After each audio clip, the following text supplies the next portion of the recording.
Senate Armed Services Committee meets today to receive testimony on the posture of the United States Army. I want to thank our witnesses, Secretary of the Army Dan Driscoll and Acting Chief of Staff of the Army, General LaNeve, for being here. Thank you, gentlemen. Today, the Army is being asked to conduct more demanding missions in more locations against more capable adversaries than at any time in a generation. Russia's war of choice in Ukraine has underscored the enduring importance of land power in high-intensity conflict. In that theater, the U.S. Army has played a critical role in helping Ukrainians plan for and resource their forces through the Security Assistance Group Ukraine. Our Army has also harvested many lessons from that partnership to inform our modernization. At the same time, we're witnessing the Army's essential contributions to ongoing operations in CENTCOM. U.S. Army soldiers, like those from the 1st Battalion, 43rd Air Defense Artillery, are using Patriot systems to help defend our service members, partners, and allies against persistent missile and drone threats. Similarly, the Arkansas National Guard's 142nd Field Artillery Brigade is employing ground-based missiles to strike enemy targets deep inside Iran. These actions demonstrate both the reach of America's Army only 5 years since President Trump rightly chose to build new weapons instead of tolerating Vladimir Putin's constant violations of the INF Treaty. Meanwhile, the pacing challenge posed by China demands that the Army be prepared to support joint force operations across vast distances under persistent threat and at a tempo we have not seen in decades.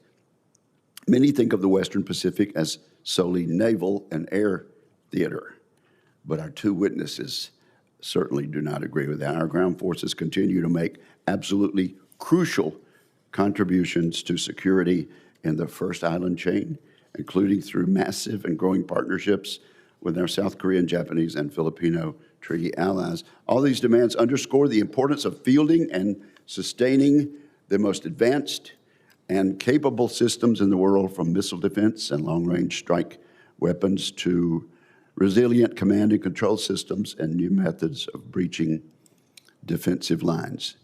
These capabilities are not theoretical. They are being employed today to protect American lives and uphold stability.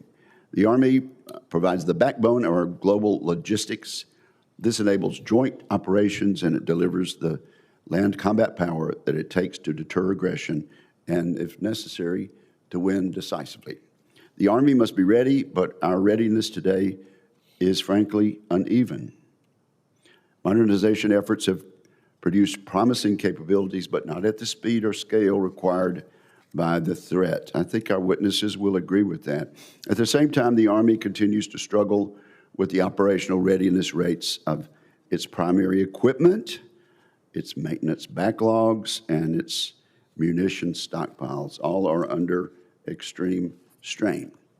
Under Secretary Driscoll, the Army has made significant strides to prepare for changing combat conditions. So I commend the Secretary on that. The Army has acted with discipline and foresight to develop a new generation of weapons: the precision strike missile, low-cost munitions, the new MV-75 helicopter, the M1E3 tank, and finally, after 20 years of struggles, a more coherent command and control system. I also appreciate the Army's improved approach to modernization of our organic industrial base. I remain troubled that the Pentagon is not moving fast enough, or has not been moving fast enough, to improve the logistics capability and capacity of the Joint Force. And the Secretary will want to talk about that certainly today. Logistics sustainment and prepositioning will be decisive in any future conflict. The Army must demonstrate how it will enable the Joint Force to operate effectively across that theater. This will require additional resources to bring unmanned surface and air vehicles into the force at scale to purchase next-generation capabilities to sustain U.S. forces in dispersed locations. I want to also commend the Army, led by U.S. Army Europe, in developing new methods of warfare in response to tactical and operational lessons learned in Ukraine. The Eastern Flank Deterrence Line concept consists of largely unmanned tripwire combined with layered missile defenses and distributed strike capabilities. It's exactly the direction we need to go, and I hope the Army will field those capabilities to European command rapidly. So I look forward to hearing from Secretary Driscoll and General LaNeve about how to handle these challenges. We will need clear priorities, disciplined execution, and transparent communication as we move forward to secure that the U.S. Army remains ready, modern, and capable of meeting the moment. With that, I turn to my colleague and friend, Ranking Member Reed. Thank you very much, Mr. Chairman. And Secretary Driscoll, General LaNeve, welcome. Thank you for both of your outstanding service. And please convey my appreciation to the soldiers and civilians serving under your command. I want to begin by expressing my deepest condolences to the families of those who have sacrificed and were lost in the Middle East over the past several months. Their sacrifice deserves our greatest respect and gratitude. I also want to acknowledge the absence of General Randy George. Last month, Secretary Higgs removed him as Army Chief of Staff without explanation. General George is one of more than 24 general and flag officers that were fired over the past year, not for course, not for misconduct, but for reasons the Secretary of Defense has refused to share with this committee. What we do know is this: nearly 60% of those fired are female or black in a field where women and minorities represent less than 20% of general officers. Now, that is a disturbing pattern that directly undermines the merit-based promotion system. Secretary Driscoll, General LaNeve, these issues are of great importance to this committee, and I would ask for forthright answers today. The Army has been extensively deployed over the past year. The Army's tactical contributions to the operations in Venezuela, Iran, the Red Sea, and its continued support to Ukraine have been outstanding. The soldiers and commanders executing these missions have done their jobs with great professionalism and skill. I disagree with many of President Trump's foreign interventions, but my concerns are strategic, not with our military forces. Secretary Driscoll, last year you announced an ambitious plan called the Army Transformation Initiative. Among other changes, this initiative combines major commands, restructures brigade combat teams, reorganizes aviation, and moves toward capability-based portfolio acquisition. These are significant changes. I want to understand how the Army is balancing this transformation while it is conducting combat operations overseas and maintaining a significant role on the southwest border. Secretary Driscoll, I would ask for updates on these efforts.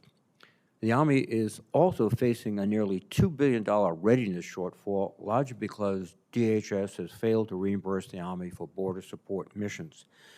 The committee will want to understand, and we made some progress in the closed session, what this means in concrete terms. I've received concerning reports about the potential for canceling training rotations, grounded flight hours, and reduced Guard and Reserve training resources.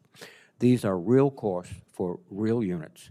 I would note that rather than addressing this shortfall, the reconciliation bill under consideration in the Senate would send roughly $70 billion more to DHS, the same department that has not paid its bills to the Army. At the same time, the Army has proposed increased funding for important programs like munitions procurement. That effort is well-reasoned. However, even if production timelines shortened from 3 years to 2, the munitions gap we have suffered from the war in Iran does not close overnight. I would like to know where Army munitions stocks stand today and what the realistic replenishment timeline looks like given expenditures in Iran. Further, while I understand the Army is realigning its civilian workforce, the department has been far too slow to start civilian hiring after last year's reckless DOGE cuts and hiring freezes. The Army has also curbed its Smart Scholars program, which fast-tracks STEM-trained civilians into future leadership roles, and has disrupted partnerships between Army depots and local community colleges. Secretary Driscoll, the Army's civilian workforce is a readiness asset. Hollowing out has long-term consequences that may not show up in this year's budget, but will absolutely show up in this committee's hearings years from now. I want to hear how you are planning to speed up civilian hiring and ensure the Army is investing in its future workforce. Finally, I am interested in hearing more about the Army's modernization priorities, the development of next-generation helicopters and tanks, infantry fighting vehicles, UAS and counter-UAS systems, offensive and defensive fires, and the evolving pre-positioning model are welcoming efforts, very much so. In a congested logistic environment where we stage our material will matter as much as what we have on hand. I would appreciate an update on how the Army is balancing these efforts. I look forward to your testimony, and thank you, Mr. Chairman. Thank you, sir. And Secretary Driscoll, you are now recognized for your opening statement. Chairman Wicker, Ranking Member Reed, distinguished members, it is an absolute privilege to address you today. After a year in this position, I am prouder than ever to represent our soldiers and their families. As all of you know, our soldiers are the very best in the entire world. They're bold, decisive, and they can overcome anything when we properly enable them. That's why I spent over 130 days on the road across 19 countries and 25 states to hear directly from them. I ate with them, put hands on their equipment, and had candid discussions with soldiers of every single rank. What I heard was clear. Our soldiers are ready to innovate and win, but our own bureaucracy and regulations are still holding them back. Getting what soldiers need to win and making the Army budget actually work for them is definitionally a bipartisan topic, and I know all of you agree with that. You supported our Army for decades, and we wouldn't be here without all of you. But we know the system that should benefit soldiers remains broken. Quality of life and battlefield advantage aren't always the #1 budget priority. It's a simple fact, and we need your help to continue to change it. We need right-to-repair legislation, relief from pre-World War II laws, and significantly more budget flexibility. Thank you so much for last year's progress, but if we're going to win the next fight, we must go even further. Technological change is accelerating, warfare is evolving, and speed is absolutely critical. Your help to either lower barriers to innovation or stick to the decades-long status quo makes all the difference. I invite all of you to come see our transformation firsthand. We are partnering with private industry to adopt the best tech, talent, and tradecraft. We're inviting those partners onto our bases to unlock dormant resources and offset federal budget delays. We are blazing a trail for our nation on nuclear energy, counter-drone capabilities, and military AI. Despite red tape, we're delivering better dining, barracks, Wi-Fi, and 3D printed barracks. Even though it can feel like the deck is sometimes stacked against us, the United States Army is a beacon of transformation. For instance, as we speak, we are hosting the largest hackathon in human history to retroactively jailbreak our siloed equipment. It's named Operation Jailbreak. Last month in Europe, soldiers showed me how our software systems are compartmentalized, isolated, and ineffective against modern threats. Meanwhile, Ukraine's Delta Common Operating System, their modular open system architecture command and control system, is absolutely incredible. It fully integrates every single drone, every sensor, and every shooting platform into just one single network. Ours does not. Unfortunately, for decades, our budget process incentivized companies to protect their intellectual property at all costs, creating walled gardens in our C2 architecture. And this has been the status quo for far too long. It is no longer acceptable, and industry is helping us solve it. I contacted 9 of our defense primes and other large partners who immediately agreed to send thousands of pieces of equipment, engineers, and scientists to Fort Carson. Together, we will force our way through the firewalls, link every system, and achieve true right to integrate. This is our first sprint, and we will do it again and again and again until we get it right.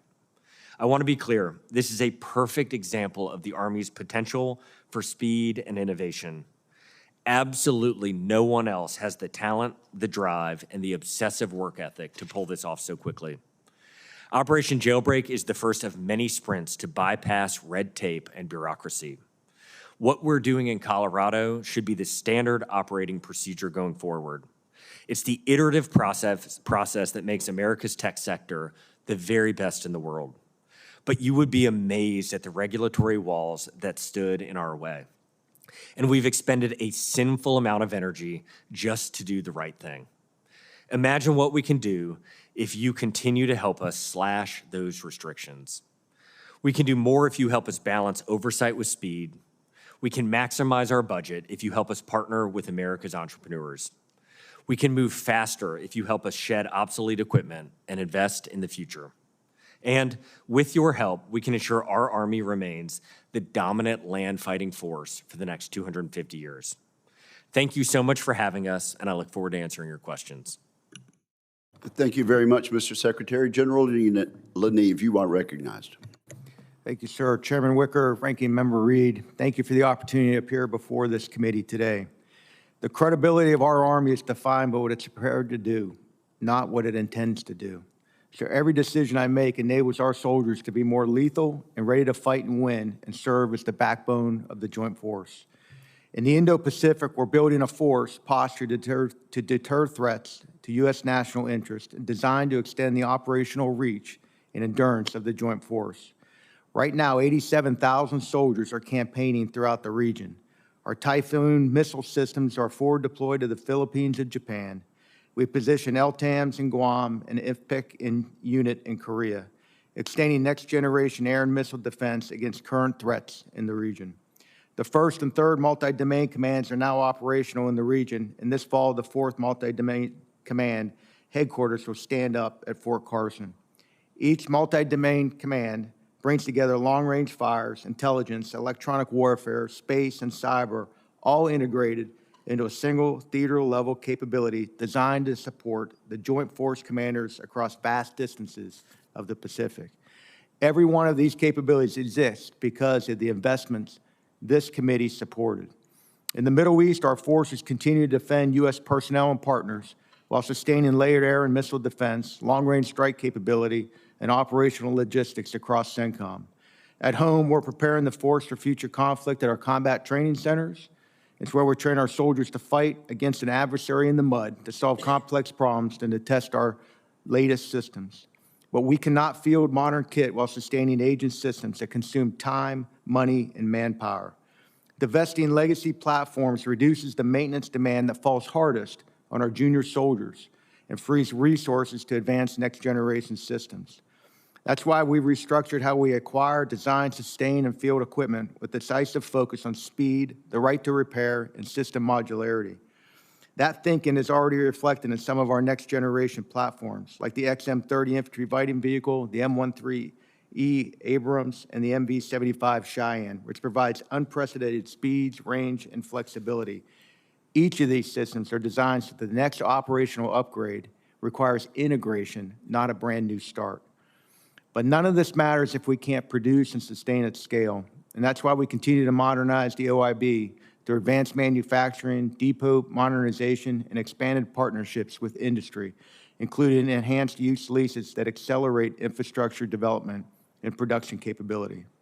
And while the industrial capacity is important, the strength of our Army is only as strong as our ability to retain experienced soldiers and whether the force we're building reflects the standards we claim to uphold.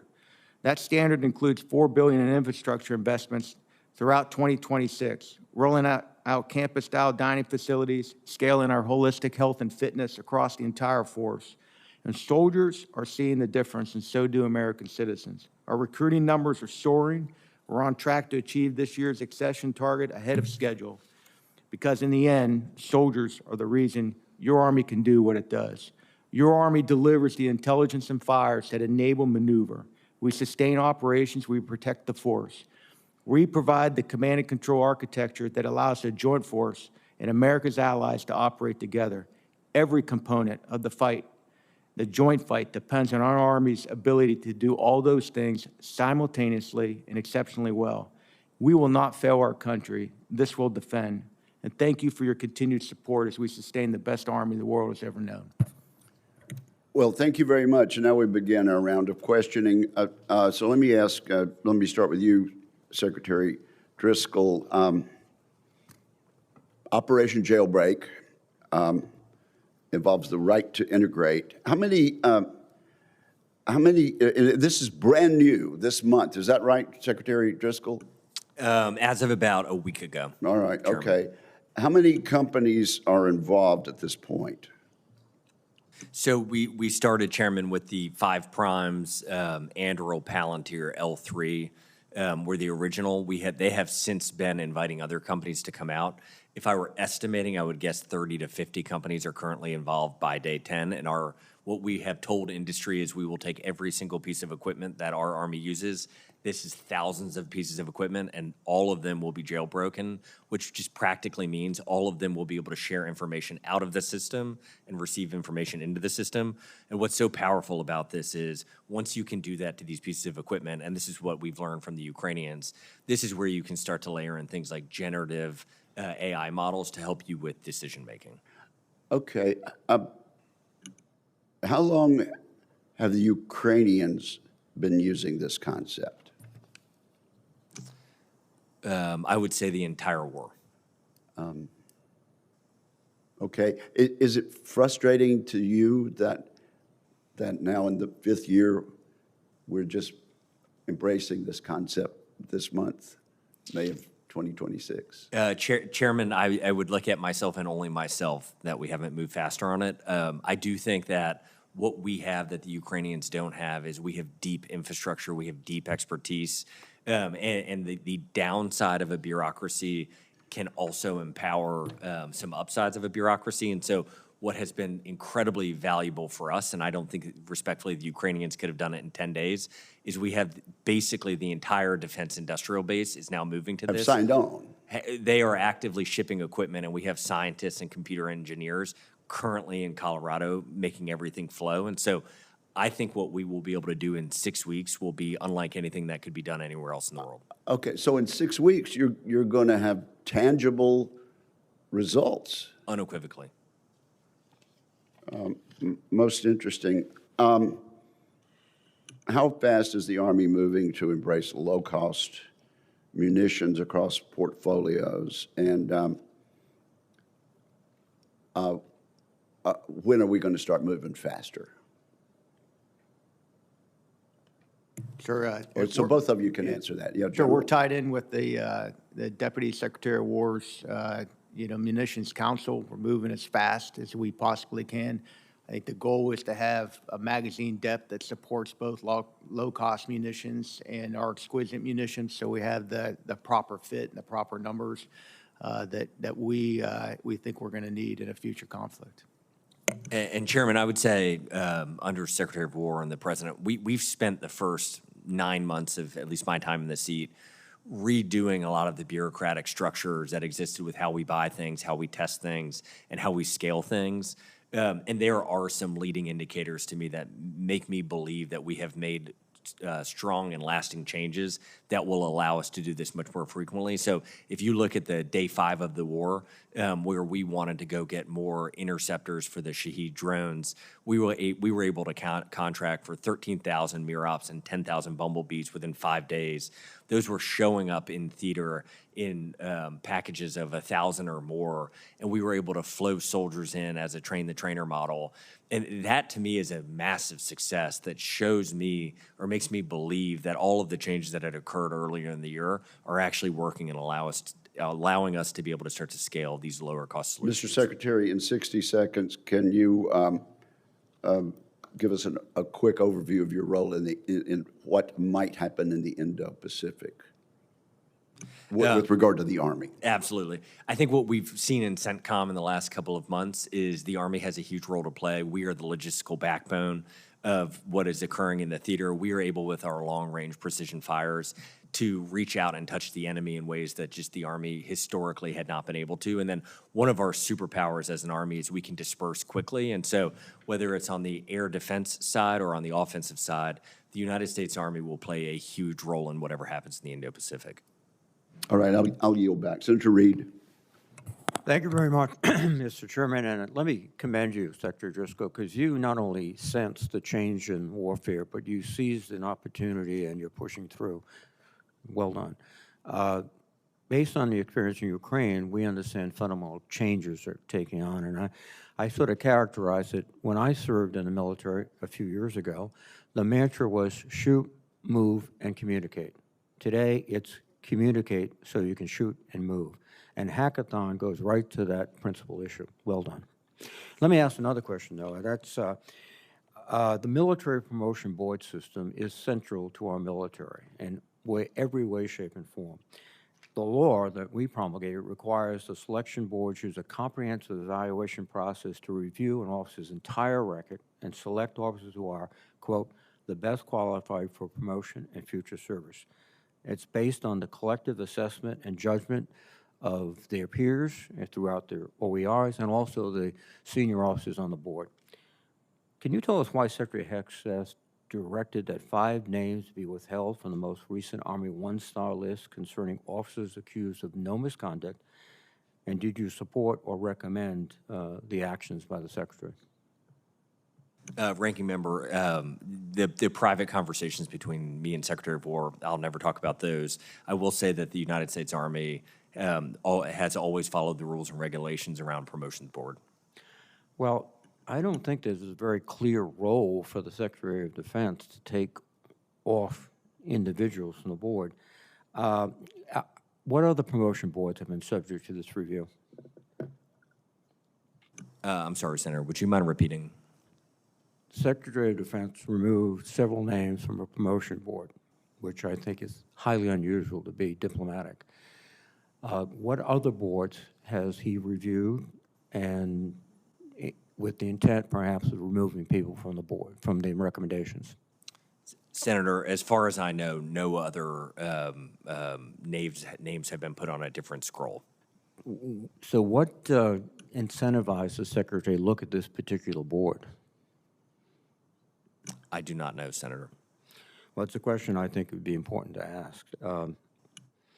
Now, if these officers were judged by their peers and their superiors to be of, as statutorily required, best qualified for promotion and future service, they've been denied immediate promotion. Would they still be eligible to go before another board? As I understand it mechanistically, Senator, the scroll that was submitted to the Senate did not include these officers' names on it. Another scroll could be submitted either individually or with the collective 4 to the Senate for promotion as it stands today. You actively reviewing the individual cases so that you can determine yourself that these individuals should be reconsidered for a board and promotion? I can commit to you, Senator, and the entire committee that General LaNeve and I are advocating for American soldiers every single day, and we are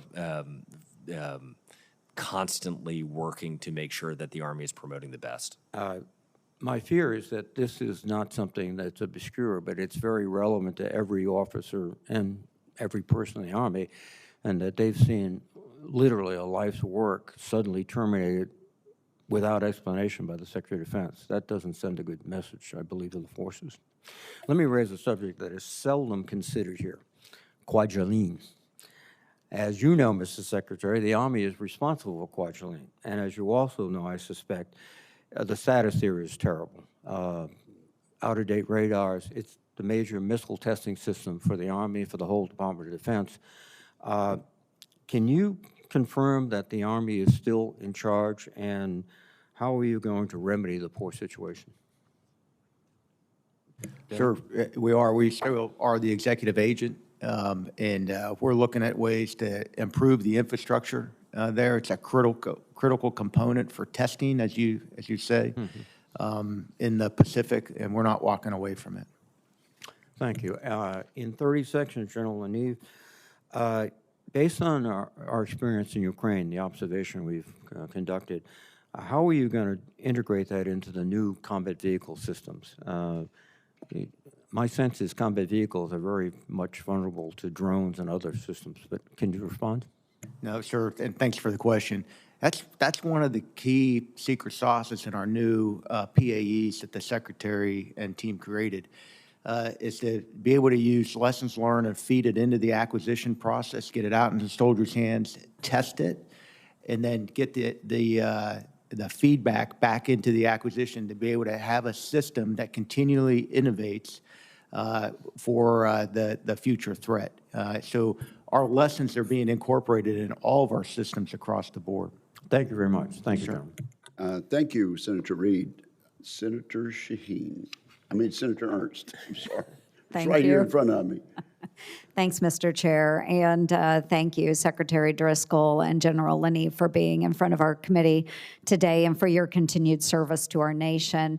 I do want to start with the Army Transformation Initiative, and I want to thank the ranking member for bringing up the dismissal of General Randy George, because Secretary Driscoll, when you first came into your position, I remember meeting with you, met with General George about the Army Transformation Initiative, which was long overdue.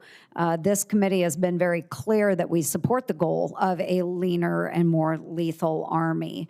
And with the dismissal of Randy George, we also saw the dismissal of General Hodney, who is or was the U.S. Army Transformation and Training Command commander.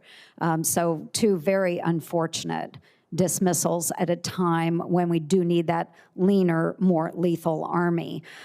So as we look at this, we need to achieve electronic dominance.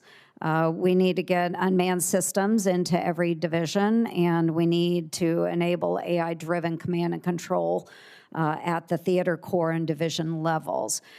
So, Secretary Driscoll, can you provide an update on what tangible progress we are now making in the Army Transformation Initiative? And can you talk about some of the areas where we did, in the past several months, achieve greater capabilities within the Army because of the ATI? Absolutely, Senator. I'm incredibly optimistic that the groundwork that we've laid in the last 10 to 16 months has allowed us to move more quickly as an Army. We've been able to do new starts on an M1E3, a new version of a tank. The Flora long-range helicopter has gotten a lot of investment and focus. Our next-gen C2 has expanded the number of divisions, and we were able to do that much more quickly than we were originally able to. And part of that is because of the hard decisions that we made on where to cut spending.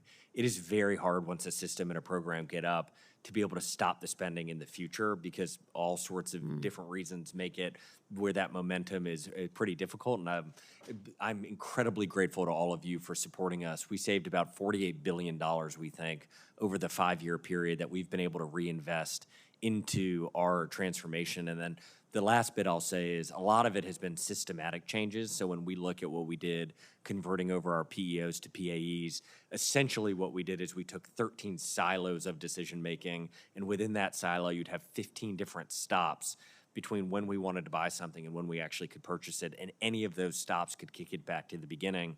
And so for acquisition decisions, some of the times it would take between 2 and 4 years to get something we knew we wanted into the hands of soldiers. By the time we actually got it there, it was already outdated. We've been able to collapse those systems down and do much more like what occurs in the commercial sector, where we're doing the equivalent of putting our engineers with our manufacturers and our accountants and our lawyers all on one team. And so an example of when we've been able to move very quickly, where I don't think we could have pre-ATI, is getting the MIROPS and the Bumblebee into the CENTCOM. From day 5, we decided we needed it. By day 10, we had contracted for 23,000, and by day 20, they were starting to flow into theater. That's really good. And I do hope the other service branches take a look at what the Army has been able to achieve and find a way forward in their own service branches, because this is pretty exemplary. And then as we're looking ahead, what are the next major phases in this initiative?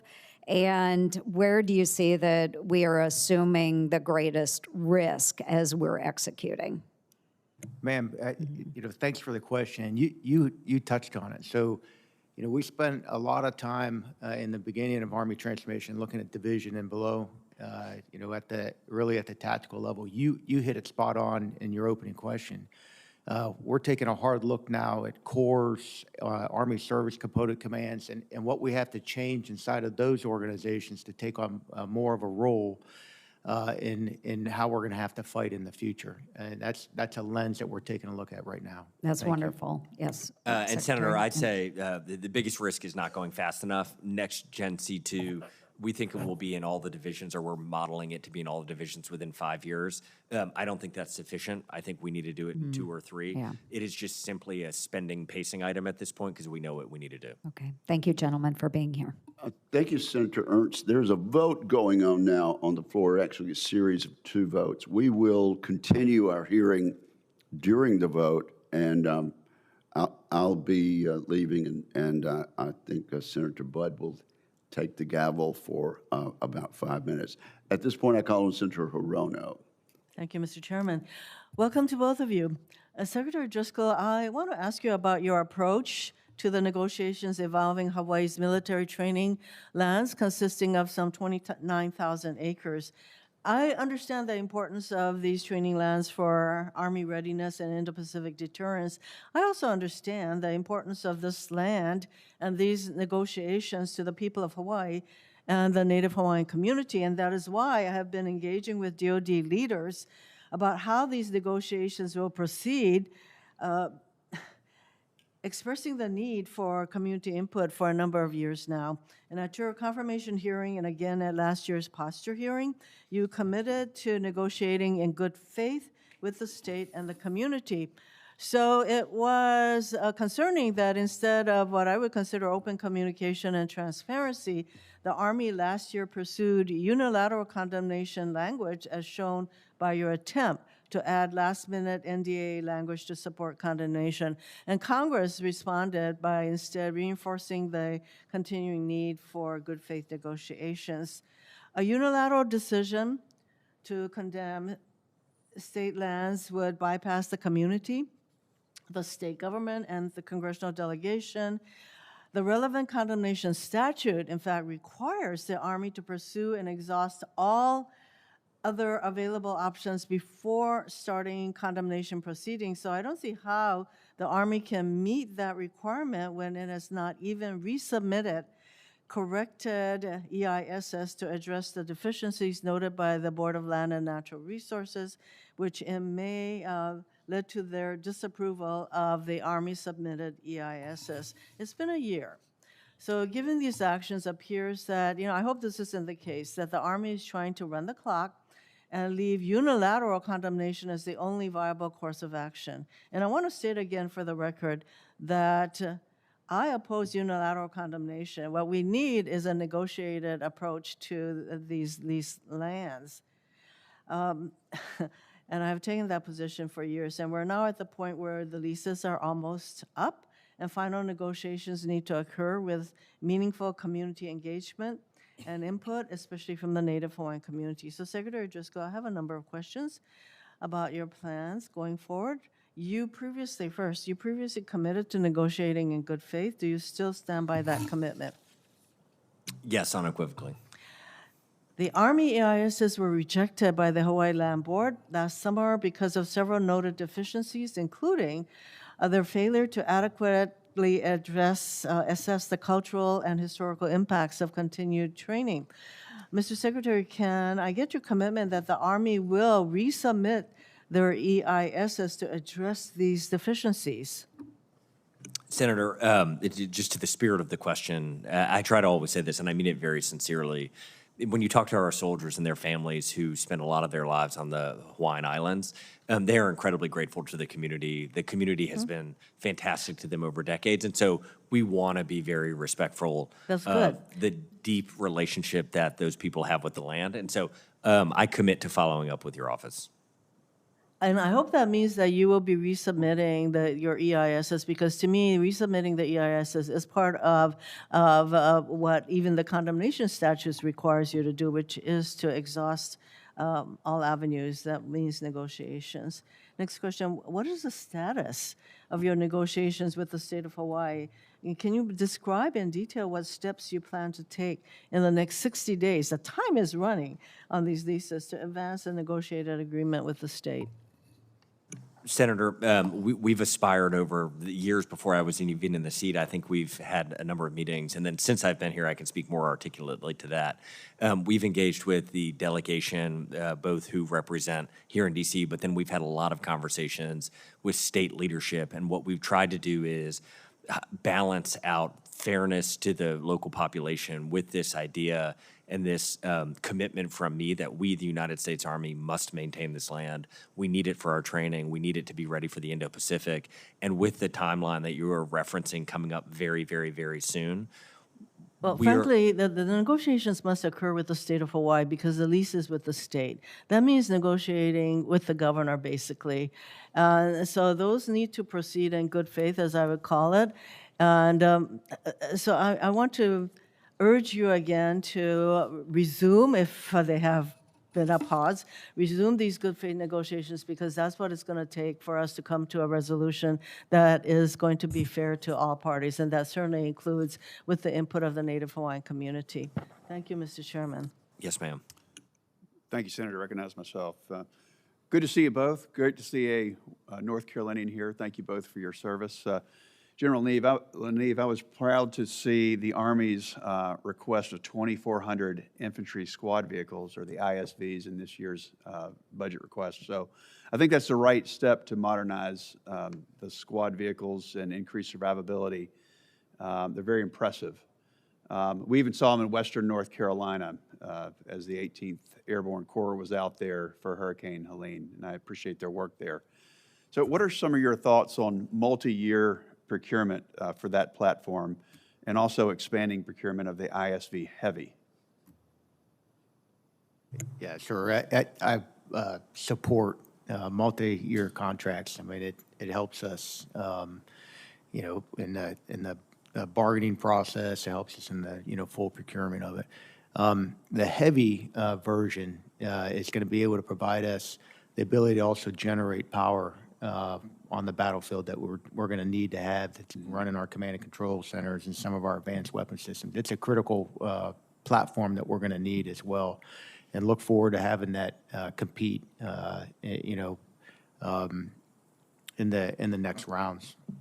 Well, thank you for that. I look at multi-year as being a great way to take better advantage of taxpayer dollars and use it more efficiently. I mean, if you're doing one-year contracts, it seems kind of risky to the producer, and we can drive down the cost per unit. If it's aircraft for the other branches or yourselves or ISVs, I think it's a smart way to go forward. Did you have a comment on that, Secretary? Yes, Senator. And the ISV is actually a success story in a lot of different ways, particularly for North Carolina with Hendricks Automotive, a racing company. And one of the things is we were converting over the ISV, which is 80% a Chevy Colorado, into what is now a very powerful, beloved military vehicle, is the rapid iteration of our soldiers being able to test the versions, and then this automotive racing company being able to make changes in near real time is what got that vehicle from off the drawing board into the hands of soldiers. And it is truly one of the beacons of transformation that we use for all the rest of the products that we're working on, is we say, we need you to be more like Hendricks Automotive. It's certainly a great model. Thank you, Mr. Secretary. Another question. I know you've been laser focused on applying lessons learned from Ukraine to the Army Transformation Initiative. One lesson that I've learned is that small UAS, small drones, they need to be able to operate in a GPS-denied environment, sometimes with its own counter-droning technology on board. So what's the Army doing on this front? And I'll start with you, Mr. Secretary. You're absolutely right, Senator. This is the future of not only warfare, but just more generally how humans inflict violence on each other. This is a risk at our stadiums, our arenas, our ports, our borders, and not just for our nation, but every nation all at once. As we have the World Cup coming up, the President and Secretary of War have been very focused on partnering with the rest of the federal government to counter these exact problems. And so what we, the United States Army, are doing is we have formed JIADA, or we are the lead to JIADA 401, the nation's preeminent counter-drone joint task force. And in that, we are testing all sorts of drones and all sorts of environments.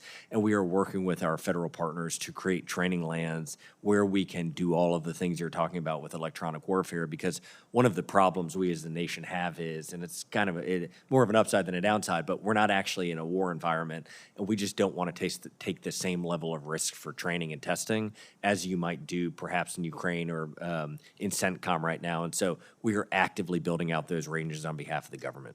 Understood. Another question, Mr. Secretary. You know, the 18th Airborne Corps has uncovered some valuable lessons in Scarlet Dragon with the technology testing, one of which is the need for AI-enabled predictive logistics software. So what's the Army doing to prioritize contested logistics capabilities, specifically for a fight over long distances like in the Western Pacific? We were talking about Operation Jailbreak, where we're physically breaking down these pieces of equipment so information can flow. A parallel exercise that has been going on is in our business systems. I think it was about 1.5 years ago, we had over 600 business systems, and many of them didn't exchange information. We have collapsed those down to 200, which any business owner would still be horrified at the idea of 200 business systems.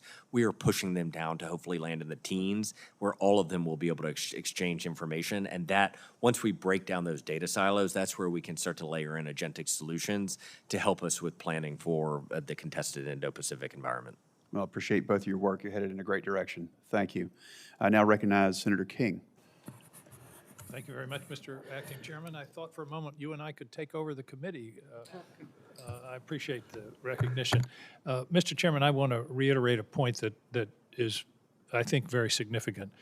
For the first time in my experience on this committee, we are putting 25% of the defense budget out of the bipartisan process. Mr. Secretary, you mentioned I tried to get the exact words, the Army budget is a bipartisan project. And 15% of this budget is in so-called mandatory spending, a term I've never seen before in this context, which is basically reconciliation, which is by definition a partisan project.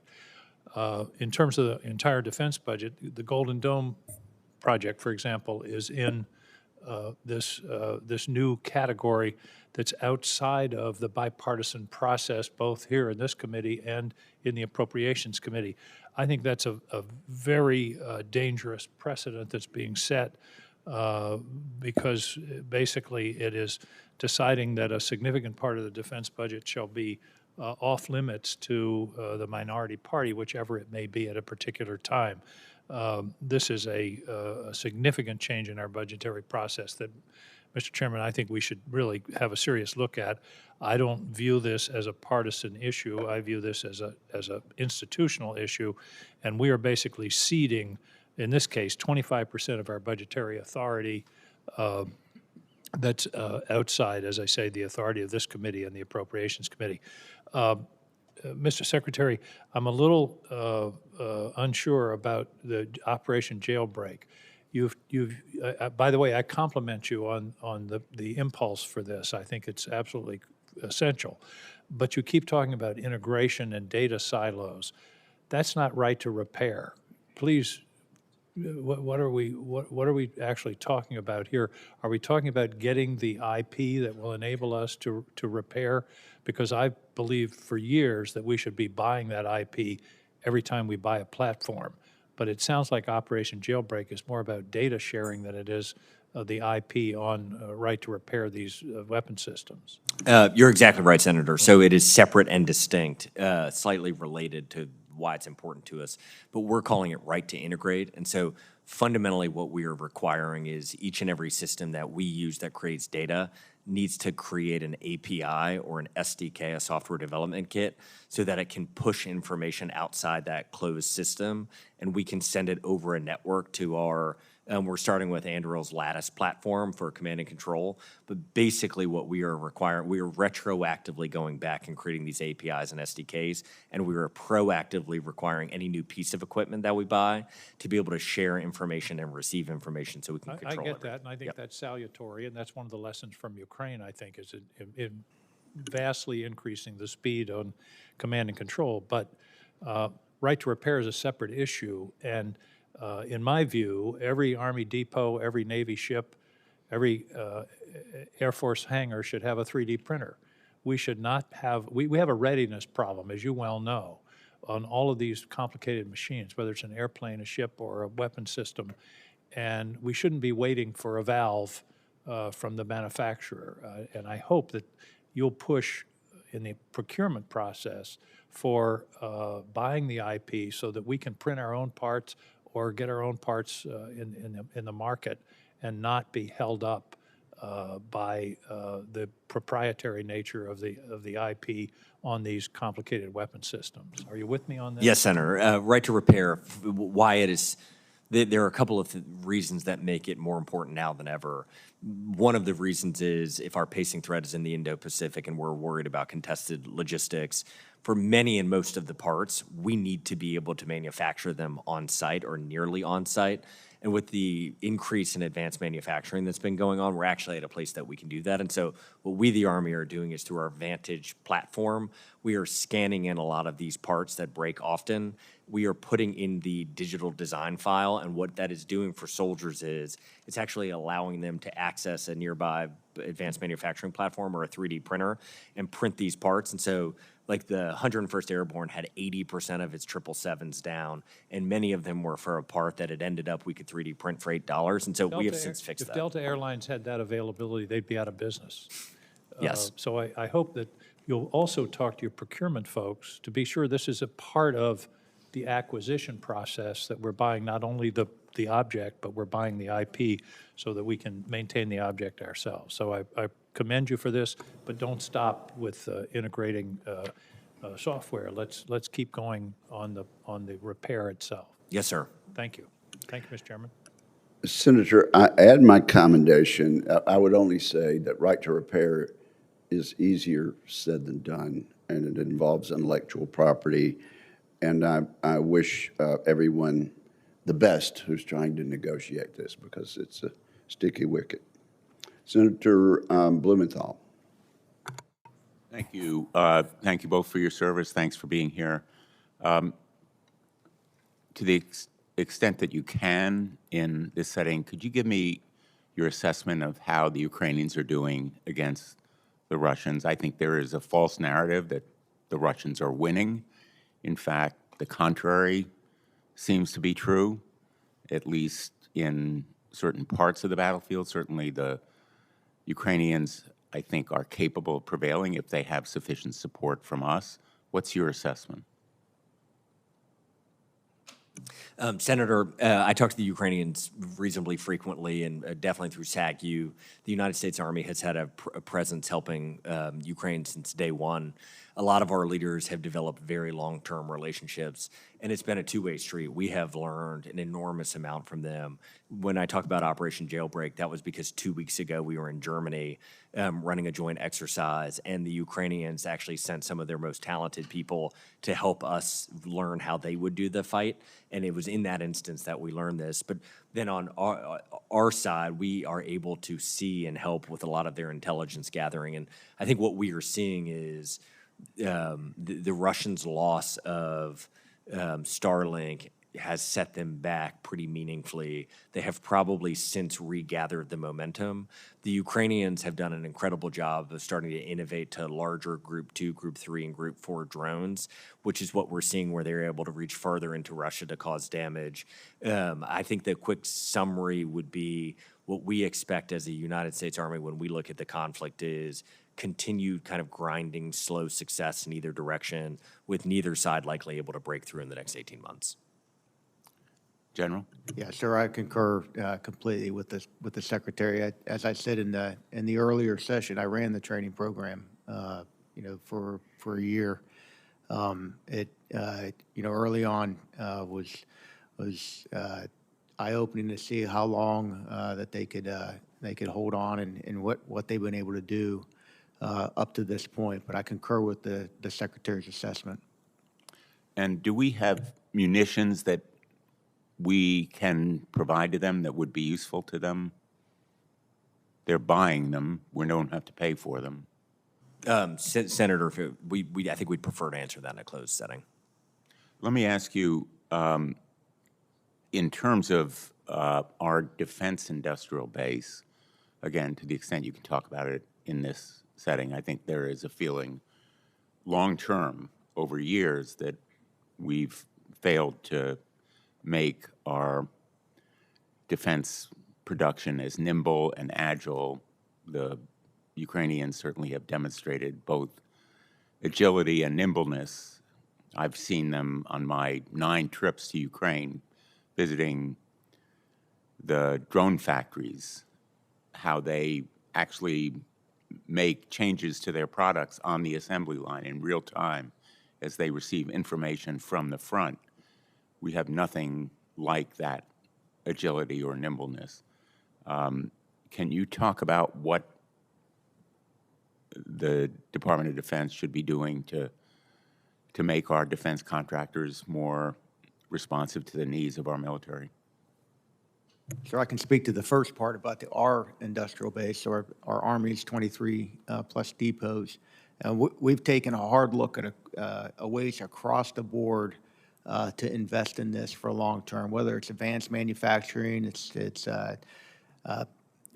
land use agreements, it's bringing in private public partnerships in at each of the different sites in order to get our industrial base up to a footing that we know that we're going to need them at to be able to produce at scale, whether that's parts for drones or parts for our equipment, both in the fleet that we have now and the fleet that we're going to look to procure in the future.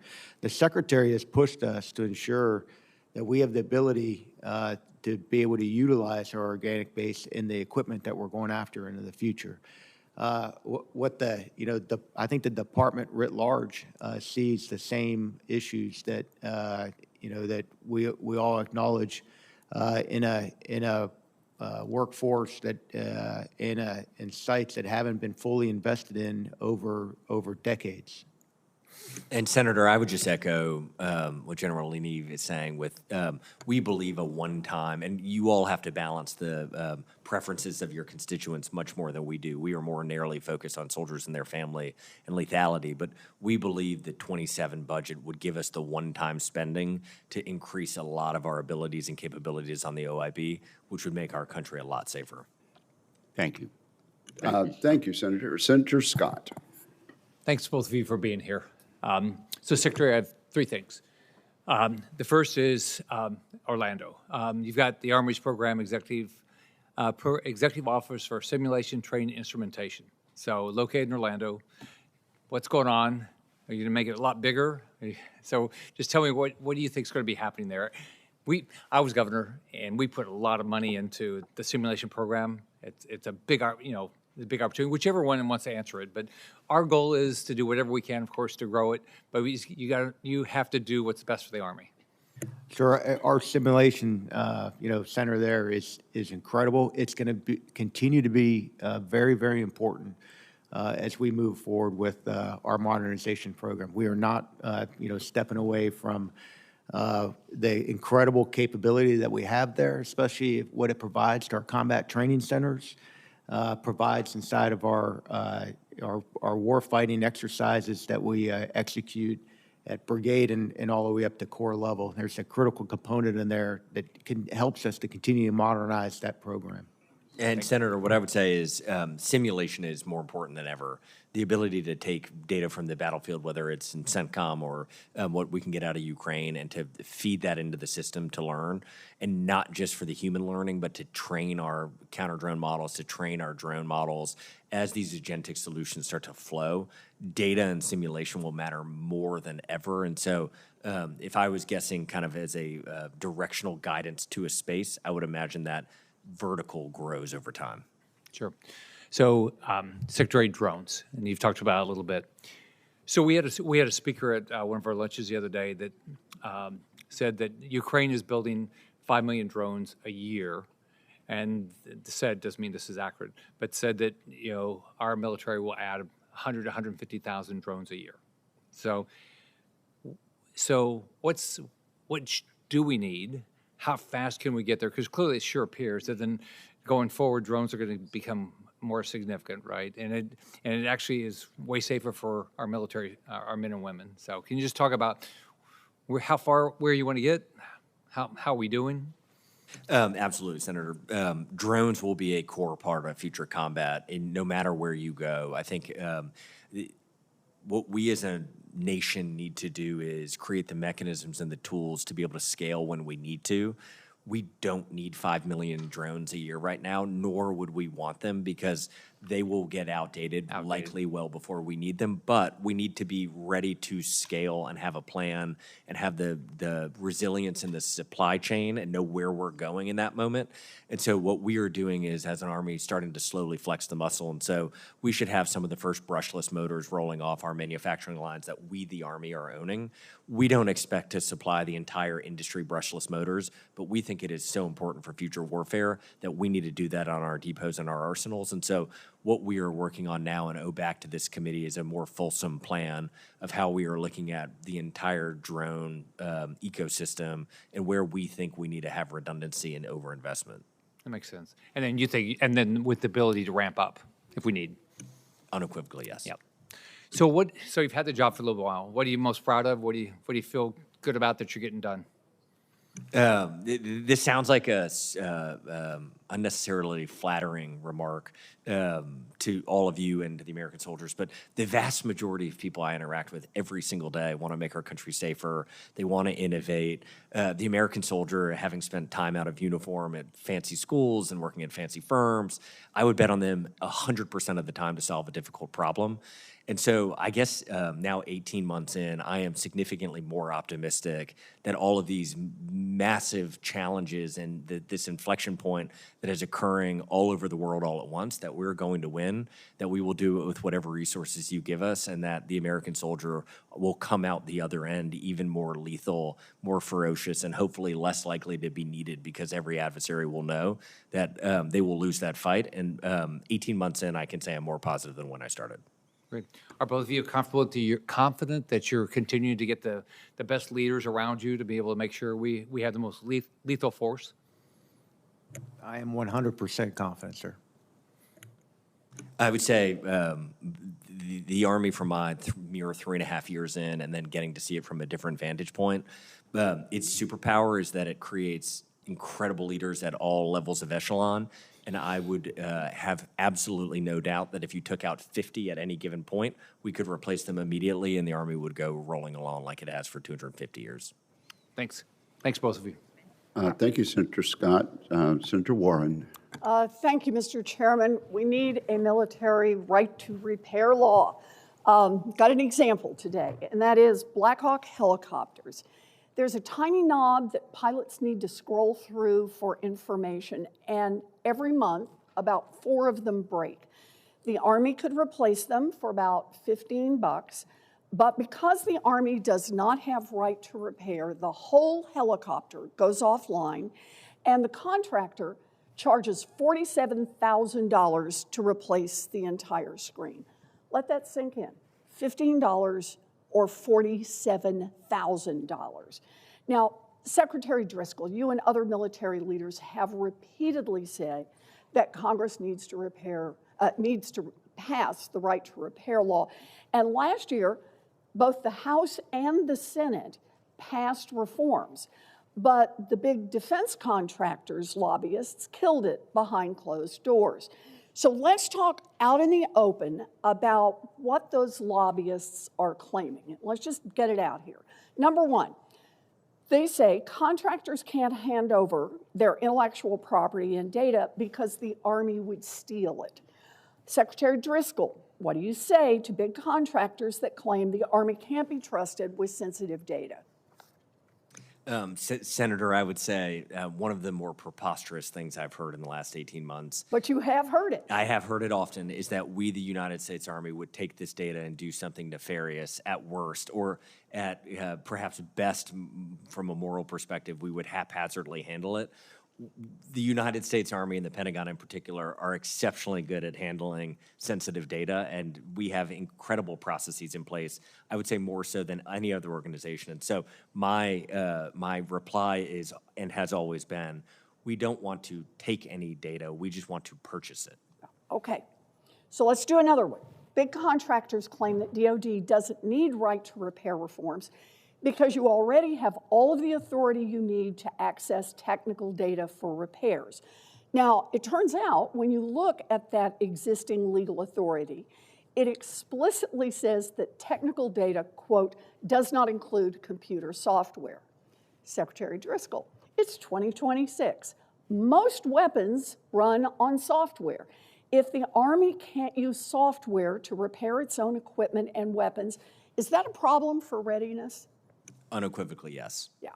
So in fact, for example, the Army is already unable to repair the Avenger air defense system because it doesn't have the software it needs.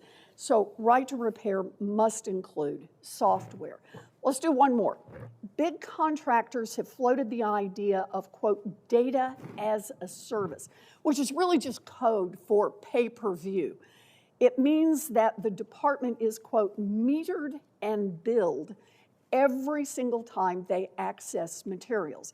And it's pretty easy to see how costs would add up in those circumstances, since one contractor is already charging the Air Force $900 a page for upgrades to its maintenance manuals.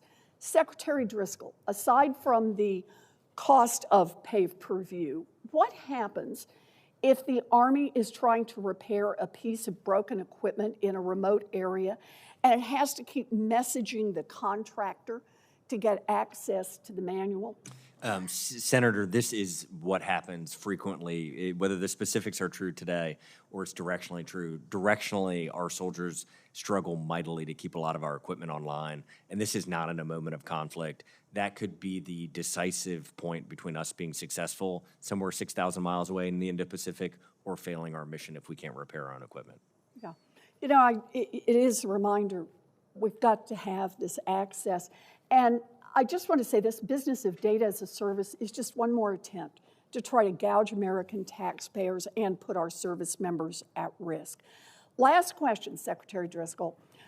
Does the Army need Congress to pass right to repair reforms in this year's National Defense Authorization Act, or should we let the big contractors kill it once again behind closed doors? What do you think here? This one is known as low and slow over the plate.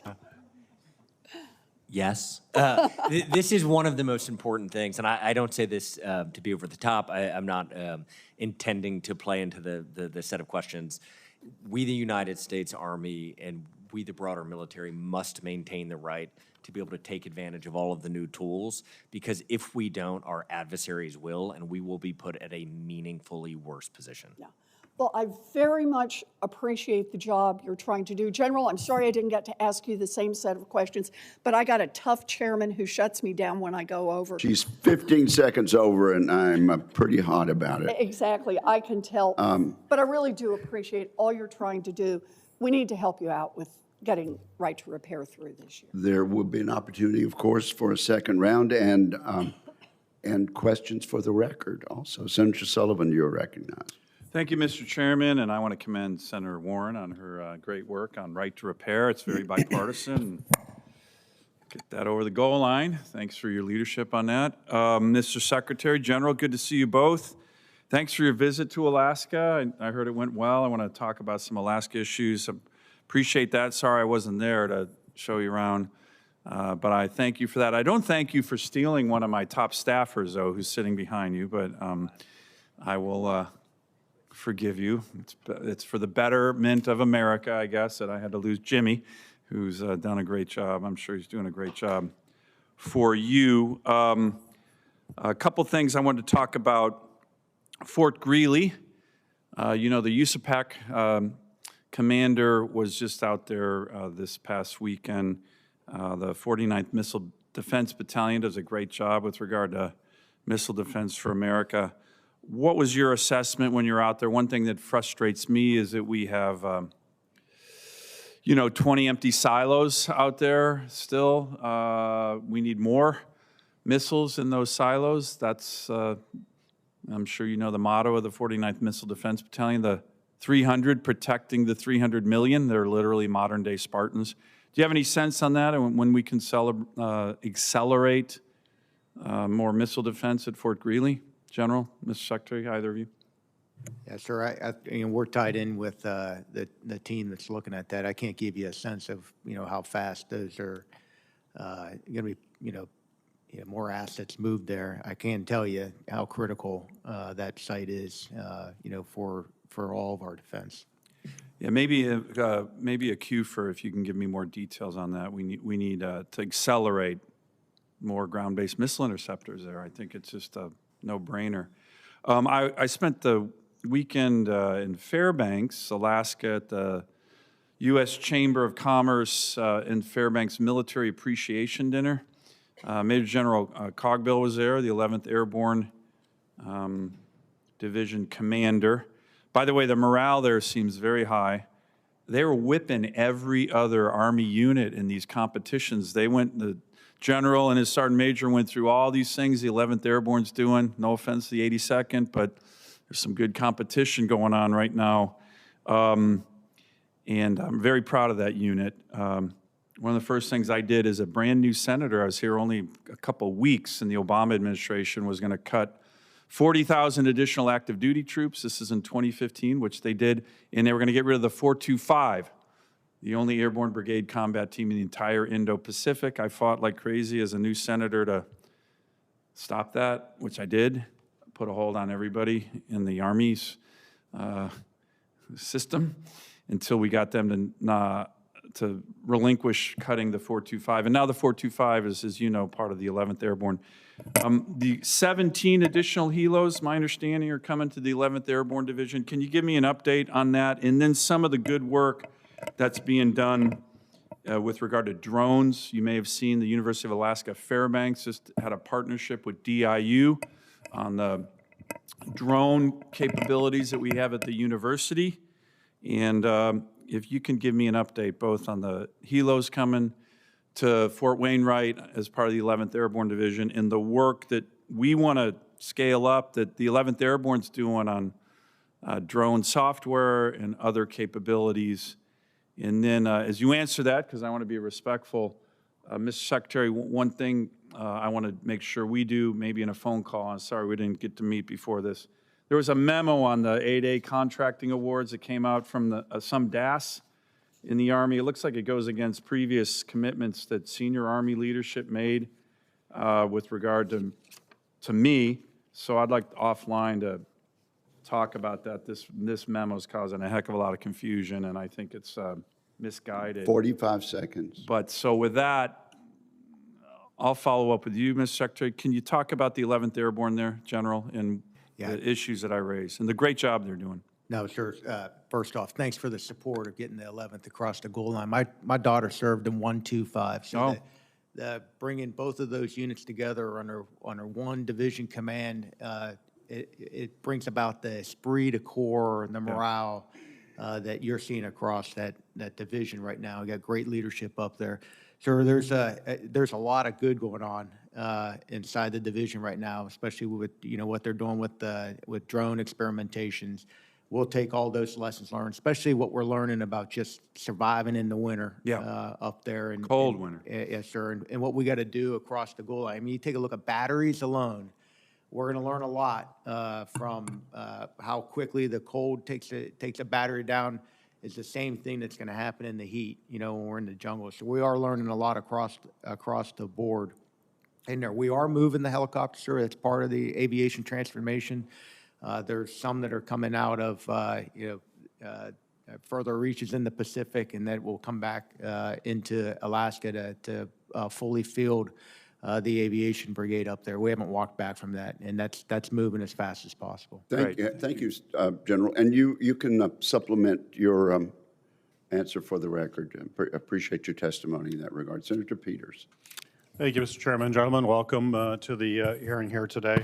Secretary Driscoll, as you experienced last summer when you were up in Michigan, sorry I wasn't able to join you. I was out of the country during that time, but I know you enjoyed seeing Exercise Northern Strike in operation and the thousands of troops, both U.S. allies and partner service members from over 20 countries were at that National All-Domain Warfighting Center. And as you know, the center is comprised of about 148,000 acres of training space at Camp Grayling and 17,000 square miles of special use military airspace at the Alpena Combat Readiness Training Center. It's an incredible place to do very advanced and sophisticated training.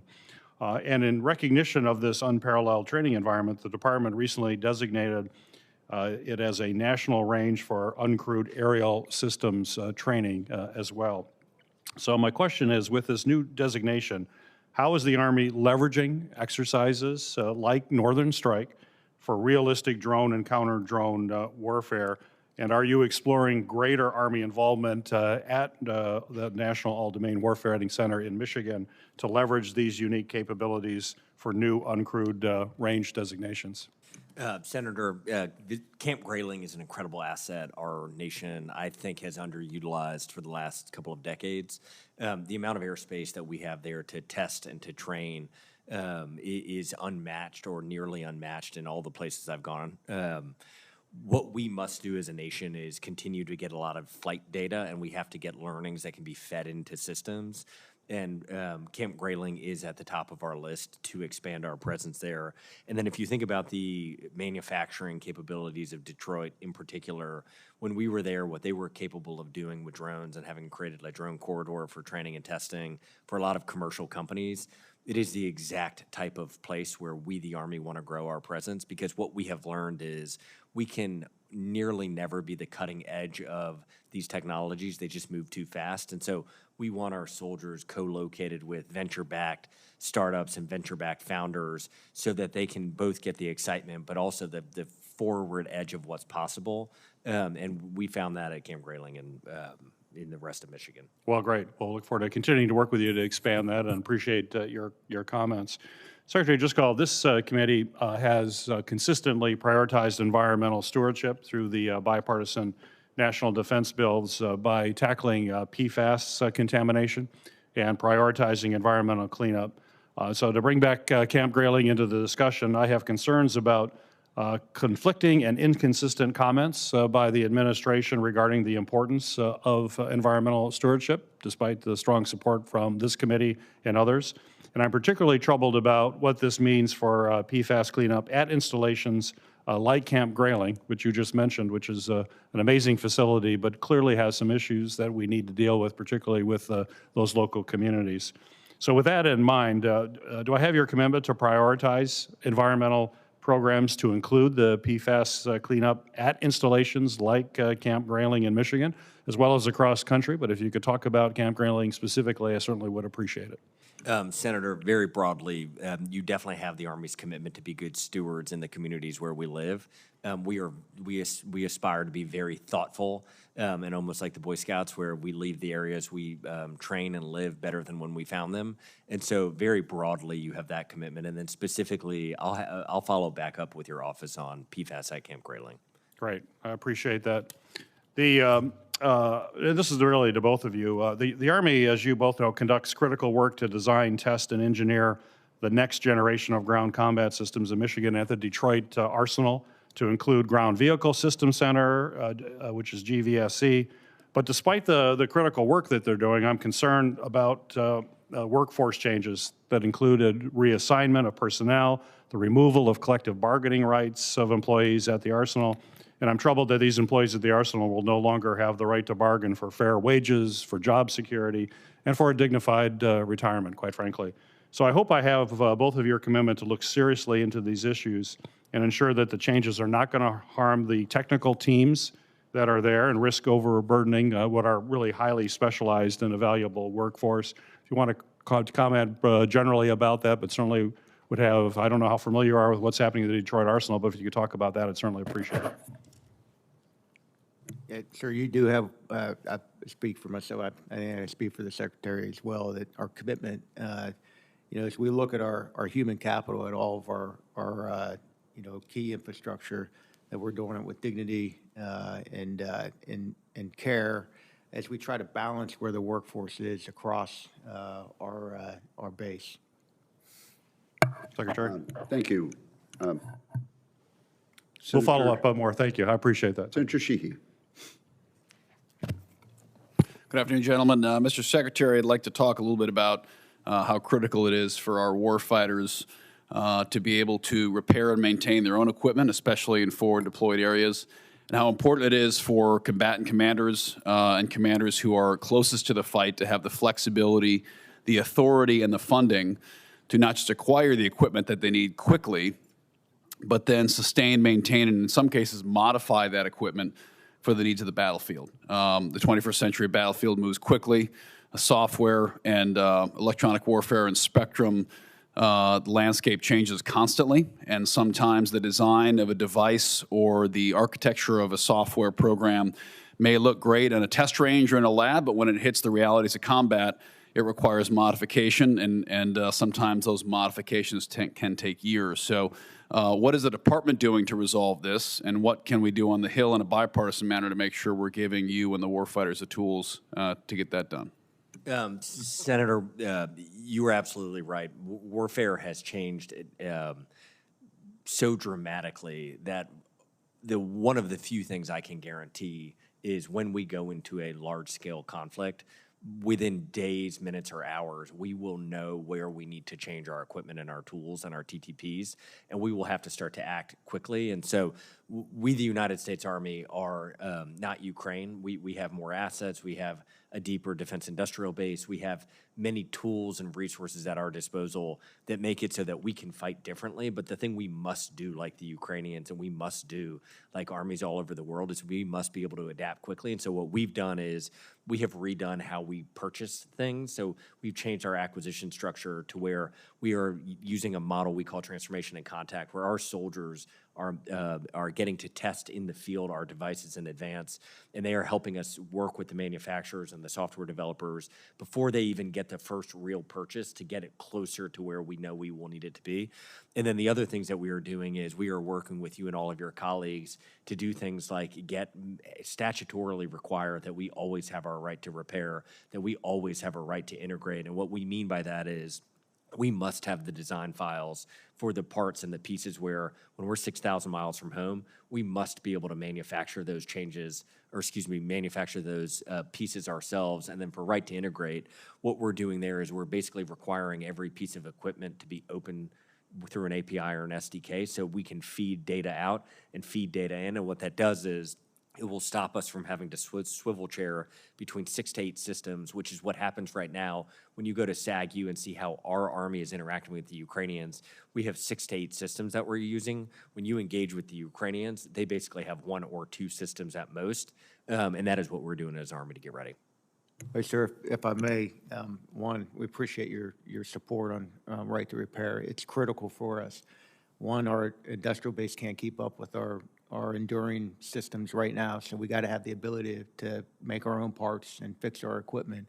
And it's going to be demonstrably harder to do that in a Pacific theater. And we got to be able to do this at the edge. You give it to the soldiers, they will fix our stuff immediately fast. Well, I agree, and we'll keep working on it. Second is air defense. So the wars you and I and all of us fought in, we didn't really have to worry about air-to-ground threats from our adversary. However, as we've learned here in the past few years, really since ISIS, with the drone threat, of course, now we're seeing it even more so with our fight against Iran, is our ability to protect ourselves from airborne threats. We've done fantastically well at intercepting threats, whether it be missiles, drones, or otherwise. But we also have a legacy air defense model built largely on active radars and active sensing, and that can present a serious vulnerability for us with a peer-peer fight with China or someone else. What is the Army doing, and what can we do further to develop passive sensing so we're not emitting locations for our air defense forces, and whether that's terrestrial-based or space-based, but what does that look like right now for the Army? Sure. Yes, across the board. I mean, it's a layered defense, and we are going after everything to be able to protect our soldiers and really the joint force. It's what we do as part of the joint force. So whether it's new systems that we're pushing as fast as we can in the CENTCOM to learn how they're being operated and the success that they're having there, or going after space-based, technology to help us to defeat what was going to be a much larger scale of these systems if we're going against a near peer. So yes to everything that you just said we have to go after for our layered defense. And Senator, we're kicking off on Thursday a DCI, Defense of Critical Infrastructure, meeting down at Fort Bragg, and we've invited in a host of participants, so power companies, utilities, water, and what we are doing there is we are hoping to build a blueprint for how to defend ourselves, both in CONUS and then export those lessons to OCONUS. But things like acoustic passive sensors, if you look at what's happening in Ukraine, they are getting an incredible amount of value out of that, and we are just underinvested in it right now. Thank you. Great. Thanks, gentlemen. Ready to lead the way. Senator Sheehy. Senator Kane. Thank you, Mr. Chair, and thanks to the witnesses for both the closed setting and this one. Really good information. Secretary Driscoll, I have two topics that I would like to raise with you.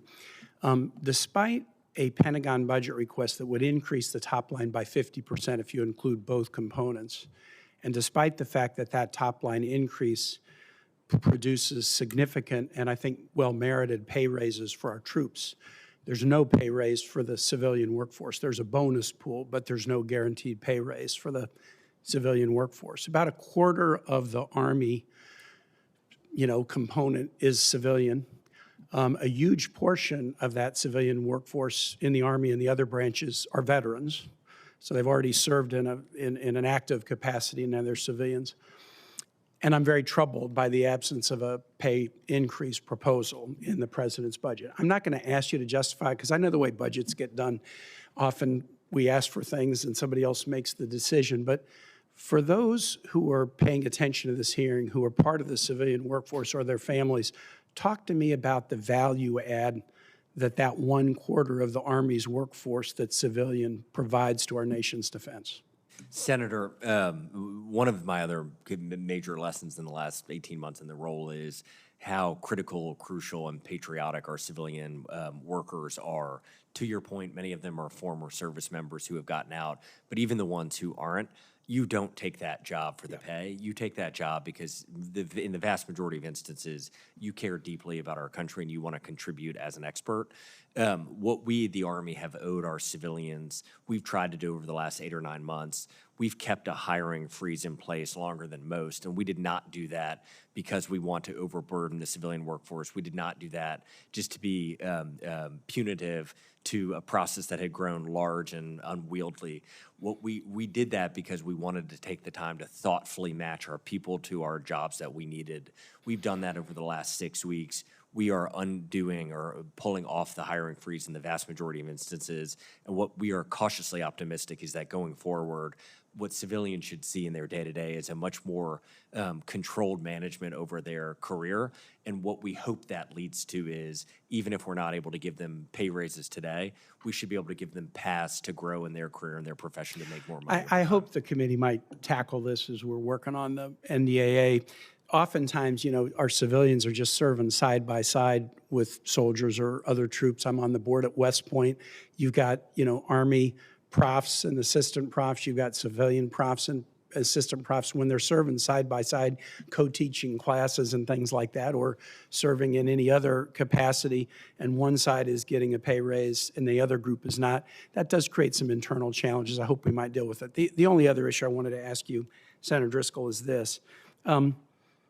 Last year during the hearing, I really focused with you just because it was sort of time critical and tragic, frankly, about staying engaged with the families who lost loved ones in the Flight 5342 crash that claimed the lives of civilians, patriotic soldiers, aviators.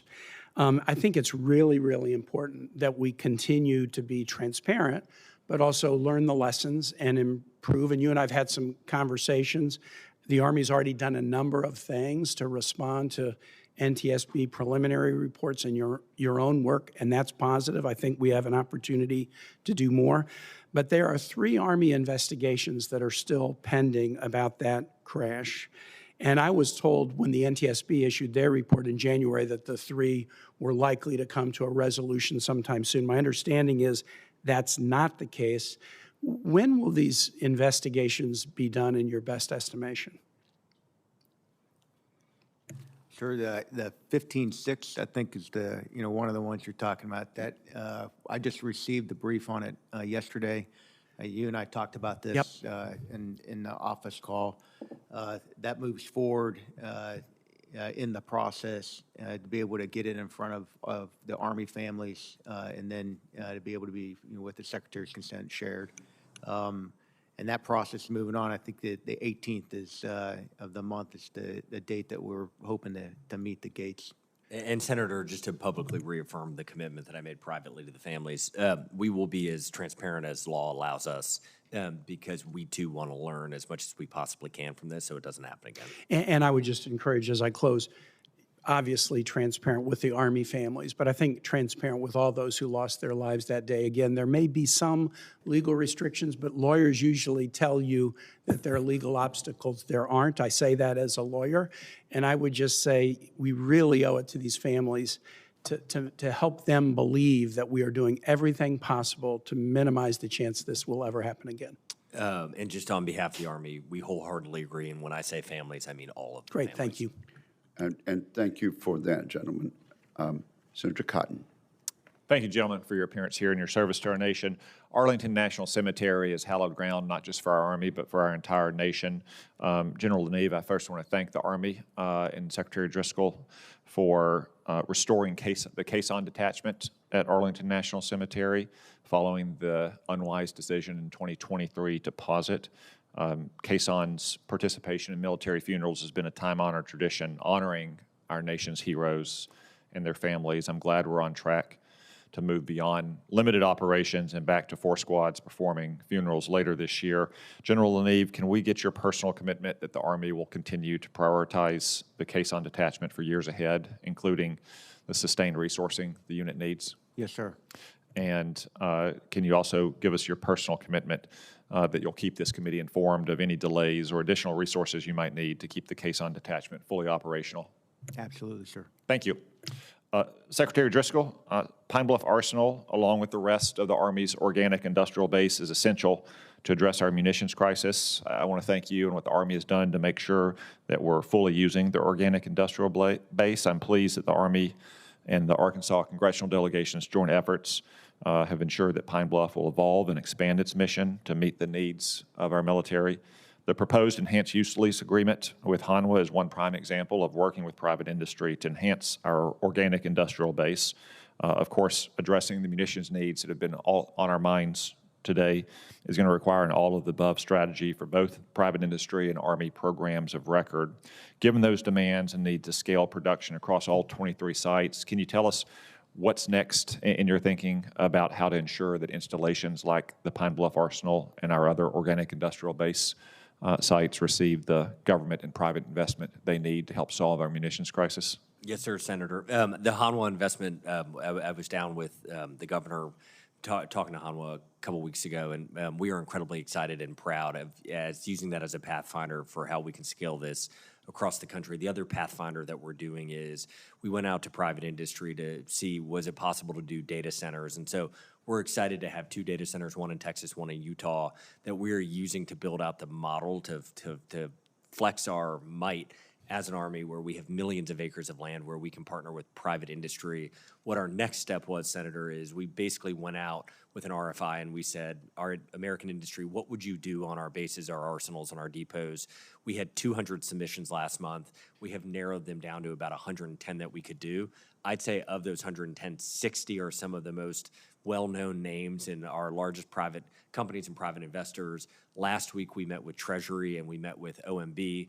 They're giving us full-time employees for 90 to 180 days for us to go through these 110 proposals. And what we are hoping to do is within a couple of weeks or months, be able to announce a lot more partnerships like Hanwha on our different arsenals and depots. Good. Thank you. I think that's a very welcome development. These sites have languished for some years, and I'm glad that we're taking full advantage of all the opportunity they provide to help address our munitions crisis. I want to talk briefly about physical fitness standards. I'm pleased to see the Army leading the way on restoring fitness standards for combat troops. The new combat field test establishes a single mission-based standard that's aligned to the demands of combat, ensuring readiness and lethality in soldiers serving in, I believe, 24 designated combat military occupation specialties. Can you explain, Mr. Secretary, how high standards across all units of our military contribute to greater lethality?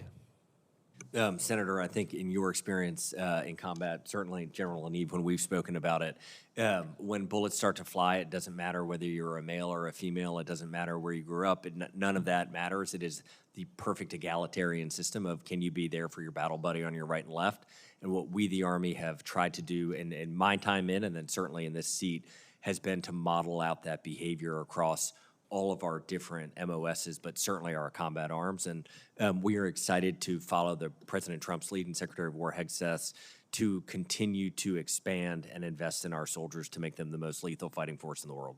And these uniform standards, irrespective of sex, will not just be uniform standards, but high standards that's appropriate to the military occupation specialty? It is a hard test, Senator. Yes, Okay. sir, and high standards, sir. I have a daughter that's in the Army and a son that's in the Army, and they both want high standards across the board, for all of our occupational specialties, but especially the 24 that So are you've done the, combat you've done arms. the research, you're confident these standards are uniform and high, there's what's needed to be ready to fight in these MOSs, and now you'll apply this test, and the chips will fall where they may, no matter what the results are along race, sex, religion, political affiliation, or dietary preferences. That's the intent, sir. Thank you. Thank you, Senator Cotton. Senator Shaheen. Thank you, Mr. Chairman, and thank you both for being here. It's been a marathon morning, I'm sure. Secretary Driscoll, I want to go back to some of the issues we raised, we discussed earlier in the closed session about prepositioned stock. This is not classified information, as I understand. But my understanding about the Army's interest in prepositioning stocks throughout Europe was because it reduces deployment times and it acts as a deterrence and helps in providing combat power for any contingency operations. Now, as I understand, General Grinkovich was interested in updating the APS before more troops are removed from his theater from Germany, because he's interested in being able to rapidly assemble 4 Armored Brigade combat teams. So you raised concerns about cost earlier. So can you talk about what's the cost difference between maintaining APS in theater versus surging forces and equipment from the U.S. in the event of a crisis? Ma'am, thank you for the question. As we discussed earlier, there's a balance in there too of being able to surge forces to fall in on equipment that is ready and compatible with the equipment there. So APS, while is almost an insurance policy, that equipment stays at a level that at times is not compatible with the equipment that we would bring forward. I mean, to have equipment forward always is good for, speed to get personnel in place, but it is unsustainable at the cost right now. For What the cost of what? Transporting new equipment as the capabilities change, or the cost of guarding the equipment? Help us understand what the additional costs are that you're concerned about. maintaining equipment sets that just sit and the cost associated with that, it's, somewhere around $2 billion plus for that one BCT. And I know that General Grinkovich is looking at different ways to mitigate this cost to help the Army to be able to meet this requirement. As discussed earlier, we'd like to see those, some of those equipment be training sets that we could fall in on and utilize in exercises across Europe when needed. So what would be the deterrent to doing that? Well, it's just a different way to look at the equipment, and that would have to be a discussion between SACUR and the team. And I know that the Joint Chiefs is looking at this as well, and how our posture is across the world on all of our forward position forces or fleet. So the issue is internal. You all could decide that you're going to use the equipment for training if you decide to do that. Yeah, I think it's a different categorization of it, and then there's a different funding line associated with it. but it's still an internal decision, you're telling ma'am. us. You. Secretary Driscoll, I want to go back to last year when you were helping to negotiate with the administration between Russia and Ukraine when when the administration offered a plan that looked like it had been written by Russia to end the war. And at that time, you suggested that it was important to get a peace deal as quickly as possible because Ukraine was facing defeat on the battlefield. I've seen a number of unclassified assessments and open source reports that I'm sure you've seen in the last month or so that suggests that not only is Ukraine not in danger of losing the war at this point, but they're actually, that Russia is the one who's in danger of losing the war. And if we would just put a little more pressure on Russia, that their economy would be in real trouble. So can you tell us, do you think that Ukraine is, at this point, seems like it's been defeated? And what more should we be thinking about to do in order to pressure Russia so that they actually do lose this war? Senator, I encourage anybody who has contacts in Ukraine, both individually to ask about their experience with us and the broader administration, and then the United States Army more broadly has been there from day one supporting the Ukrainian people. Well, I don't disagree with you on the Army. That's not really the question that I'm asking you. I'm asking you, and given that the administration just lifted the sanctions on Russian oil so that they're recouping about $4 billion a month because of that oil to help fund the war in Ukraine, and, by the way, to help fund, to help the Iranians with their targeting of U.S. military sites and service members in the Middle East. Why should we not think that there's a mismatch between what the Army is doing, as you say, and what the administration is doing with respect to helping the Russians to fund their war? Senator's time has expired. Thank you. I yield myself 5 minutes. General, China's most recent defense white paper says that the PLA Navy is bolstering capabilities for, quote, maritime maneuver operations and maritime joint operations. In response, the U.S. Army's multi-domain task forces are becoming key to the Army's role in the Indo-Pacific. How important are MDTFs in deterring aggression in the Indo-Pacific, and what can I and members of the committee do to help you accelerate their critical capabilities? Yes, sir. First, thanks for the question. Thanks for your support. The multi-domain task force is the multi-domain command, or the command is critical as a theater enabling element that the task forces can be placed across the Pacific at scale and operate underneath it. They're a critical component of deterrence, and then, if needed, the ability to bring those effects on any adversary. So the ability to have them forward in theater in positions that have a direct deterrence is critical for us. And we're seeking to support Admiral Paparo and his team and how they're looking at setting the theater for that. Good. We want to be supportive, so let us know how we can support the Army as you advance that cause. Secretary Driscoll, you and I have talked many times before, and I appreciate your efforts to prepare the Army for the future battlefield. How are you balancing, though, the need to modernize and transform the active component while also ensuring that the Guard and the Reserve component retain the equipment and capabilities that they need for their mission? Senator, I think what I appreciate those conversations we've had, and B, the Guard and the Reserve components, when we look at CENTCOM, when you look at the border, when you look at a lot of the missions that the United States Army has undertaken since I've been in the role, the Guard and the Reserve play an incredible role in that. And under both formerly General George and under General LaNeve, when we talk very specifically about resourcing everyone at the same time.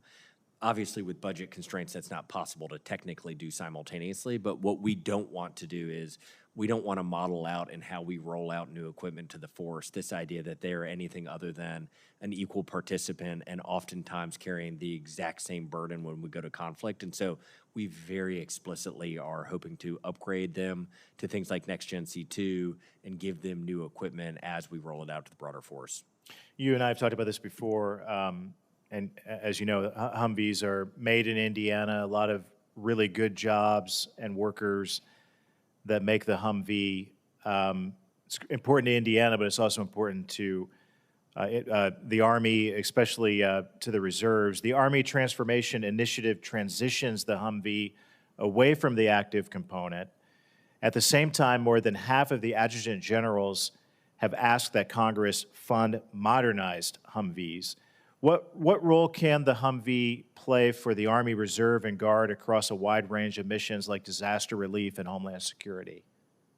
I would say, Senator, the Humvee has been an incredible asset for the U.S. Army for decades.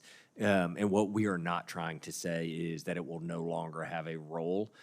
We are trying to balance that out with other assets. But there are all sorts of things. One of the vehicles that we were able to make autonomously driven was a Humvee. Because it's drive-by-wire, just like the ISV, you can upgrade these things very quickly and use them for all sorts of purposes that if you were thinking about a non-autonomous vehicle, that constrains its use case in a way that once you're able to do all of these things with open architecture systems, the Humvee is going to be able to help us on the border. It's going to be able to help us with natural disasters. It's going to be able to help us in a lot of theaters where it may still have a lot of relevance, even if it's not the one-stop solution anymore. Can you give us a quick update with the last 40 seconds I have left on how the transition's going? Which transition, sorry? Just overall, the From the Humvee to overall the Army ISV. Transformation Initiative. Got it. Just give us a progress report. Yes, sir. So we are about 1 year in right now. It was May of last year when we did it. I try to look for leading indicators that it's actually working. I think the first one is if you, and I invite anyone on the committee, to actually go talk to soldiers. I think that they would say right now feels very different. The Army feels like it's moving quickly. I think if you look at what we're doing with our data on our business system side, or if you look at where we're doing this Operation Jailbreak, but it's been occurring before, those are all good. If you look at the new M1E3, the Flora, the different systems that we are procuring there are all open architecture, and these are the types of platforms and assets that can change in the future in a way that we just historically have not thought about it. My time has expired. Thank you, Senator Banks. Senator Senator Kelly, I'm sorry. Thank you, Mr. Chairman. Gentlemen, thank you for being here today. Secretary Driscoll, the electronic proving ground, it's near Fort Huachuca, provides a very unique electronic warfare testing capability, largely because it has very favorable geography, protected airspace surrounded on all sides by terrain.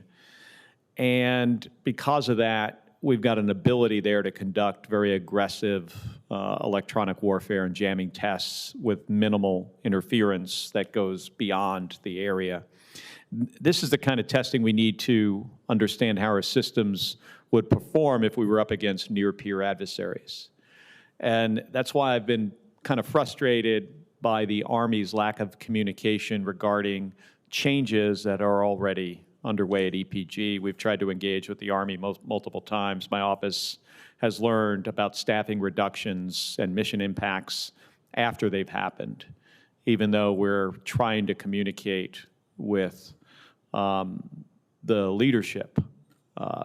So we're trying to proactively engage, but we're not getting the response that we would normally expect. And it's one of the Army's premier facilities for EW and spectrum operations. So when the Army reduces capacity there without clearly articulating some kind of long-range plan, it raises real questions about how these decisions align with the Army's stated priorities with regards to modernization. So I'd just like a commitment from you if we could work with your office to try to, figure out what's going on and make sure that the decisions we are making are in the best interest of the Army. Senator, absolutely. And just to go back a step, one of the things we've tried to model out in the last 18 months is ultra responsiveness, ultra transparency, ultra clarity, both to the private sector, to our larger defense partners through the primes and the smaller mids, and then also to all of you. And so I apologize that we haven't been faster and more clear, but we will remedy that. All right. Thank you. And then on another subject, I'm a bit concerned about the Army's direction here on aviation. You know, this year you're spending $4 billion. Next year you're requesting half of that. Your requests includes 0 AH-64 Apaches, 0 Chinook Block 2s, and 1 UH-60 Black Hawk. And while I understand the intent of the Army Transformation Initiative, I'm also concerned that we're divesting in some capabilities that fill a critical requirement. We talked a little bit about this, General, about learning the correct lesson from the, former conflict, and we've got to be really careful here. And we don't have a validated replacement for these systems. A reasonable path forward, I think, would be to sustain Army aircraft we have and use their capacity until we integrate new technologies. But instead, we're facing a budget request that leaves Congress no assurances that the Army, and especially the National Guard, will not suffer from a significant capability gap in its ability to move people and weapons, cargo, but also put, fire, downrange, especially with regards to the Apache.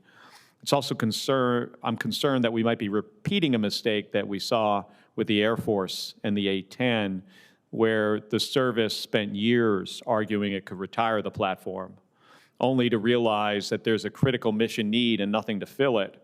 And then suddenly, with extra costs now, extend the aircraft's life after the industrial capacity and its sustainment challenges have gotten worse. Once production lines and suppliers and workforce capacity disappear, rebuilding them can be rather costly and time-consuming. And this budget, I think, threatens the health of the defense industrial base in that regard.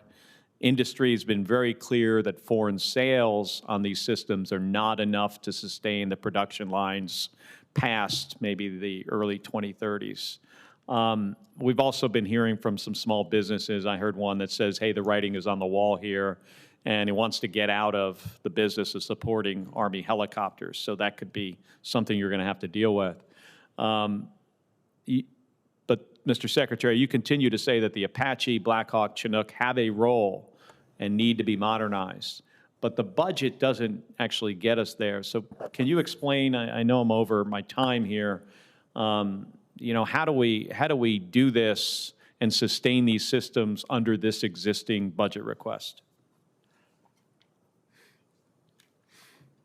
You can supplement your answer on the record also, but go ahead and try to answer briefly. Absolutely, Senator. So our intent, and we've, as you rightly pointed out, tried to say on the record a number of times, excuse me, these systems will be in the Army's life for a very long time. What we are trying to do is get out in advance of the number that we will have at total as we start to bring on things like Flora. What does that ideal balance look like? And so that's what you see reflected in the current budget. I think we are optimistic that FMS will make up a lot of the cases to keep these lines on. Sorry. But still in the budget, right now, 1 Black Hawk, 0 Apache, 0 Chinook. And the FMS thing from as my office has looked into this, it just doesn't seem like enough to sustain the helicopter industrial base. So thank you. I'm sorry I'm over my time. Thank you for that observation, Senator. Senator Slotkin, I'm sure you are as delighted as I am that Senator Rosen has appeared. Senator Rosen, you're recognized for 5 minutes. Thank you, Chairman Wicker, for holding this hearing. Sorry, Senator Slotkin. Anyway, thank you, Secretary Driscoll, General LaNeve, for testifying today for the classified briefing, which was terrific. I appreciate your service. I want to talk a little bit about duty status reform because as evidenced in recent operations, the National Guard has evolved from a strategic reserve into a consistently operational force. The reserve components are now relied upon at unprecedented pace for overseas deployment and state emergency activations, often with a disparity of entitlements depending on their duty status. Reserve component soldiers experience the bureaucratic inequities of no fewer than 29 different and cumbersome duty statuses, which prevent them from receiving the same pay and benefits as their active duty counterparts performing the same duties. So, Secretary Driscoll, there is a DoD legislative proposal to fix this issue that OMB has not yet cleared for Congress to consider. And this is really hurting our Guard. And so in the meantime, what specific initiatives is the Army considering to modernize and consolidate these duty statuses? Number one, you're going to reduce administrative burden, you're going to improve pay and benefits continuity, and better support our Guard and Reserve soldiers. And how are you going to support duty status reform? It is critical for retention, taking care of our Guard and Reserve, and retention of our Guard and Reserve. Yeah, ma'am, first off, Yeah. thanks for recognizing the incredible commitment and impact that all of the components, but especially our Reserve and Guard, are playing right now across the globe. We are taking a look at this. We're tied in with the department as they're looking at this broadly as a entire department, not just an Army alone. Thank you. It is really critical. Secretary Driscoll, I think we have to do it across agency, across services, but it's really important, and it's hurting our Guard in Nevada and, of course, across the country. And Senator, they just handed me a note saying it just cleared OMB. It just cleared. Well, there you So, go. And that's how fast I asked the question, got it done, and that's how, and there we go. Well, thank you for that. You made my day. Of course, and I would just follow up really quickly, and this is a very boring thing we don't reference often, but our business systems, like the duty status matters a lot. Yes. But it's also our business systems are failing our soldiers. Yeah. And so this is the back end of how they get paid and how they get their benefits That's and right. how we treat the care That's for them and why I their brought it families. up as my number one question. Thank you. We are trying to optimize it all. I want to quickly, in the time I have left, talk about the cyber workforce. The FY24 NDAA included my bipartisan legislation authorizing the Army to create a civilian cybersecurity reserve to provide cybercom with qualified civilian personnel for surge capacity, ensuring the U.S. government has the cyber talent needed to respond to malicious activity and secure DoD's information and systems. I'm the ranking member on Security Committee here. And so to both of you, can you provide a status update on the Army's implementation of the Civilian Cybersecurity Reserve? And to the Secretary, can you also add, given that cyber personnel are often able to earn significantly higher compensation outside of government service, what authorities or compensation reforms does the Army need from Congress to better compete with the private sector for elite cyber talent? How are you measuring that, and what can we do to help? Senator, this is a topic near and dear to my heart. We will follow up with your office on a more timely cybersecurity reserve update, and so we can provide you an update on where it is. More broadly speaking, what authorities would we need? I think when you actually look at the threat from a peer or near peer, take China as an example, and their ability to tie in their cyber talent into their research universities and their private companies. We as a nation do not have something like that. And all that guarantees is that we will not be able to keep up. What we do have is, if you look at our models from OpenAI and Google, all of those are first class, best in class. But we need the human beings to be able to operate. So them. I want you, we're going to do the mark in a few weeks, and as ranking member on cyber, I know Senator Rounds and I might really like to have that update from you if you could talk about that. In general, there's just a few seconds left if you want to talk about it at all. Otherwise, I'm going to yield to Senator Slotkin. Yeah, I concur with Secretary, ma'am, and we'll follow back up with you on Thank where you. we're at. on The meeting sooner that. the better. That way we have some good input for the mark in less than a few weeks now. Thank you. Thank you, Mr. Chairman. Thank you, Senator Rosen. Senator Slotkin.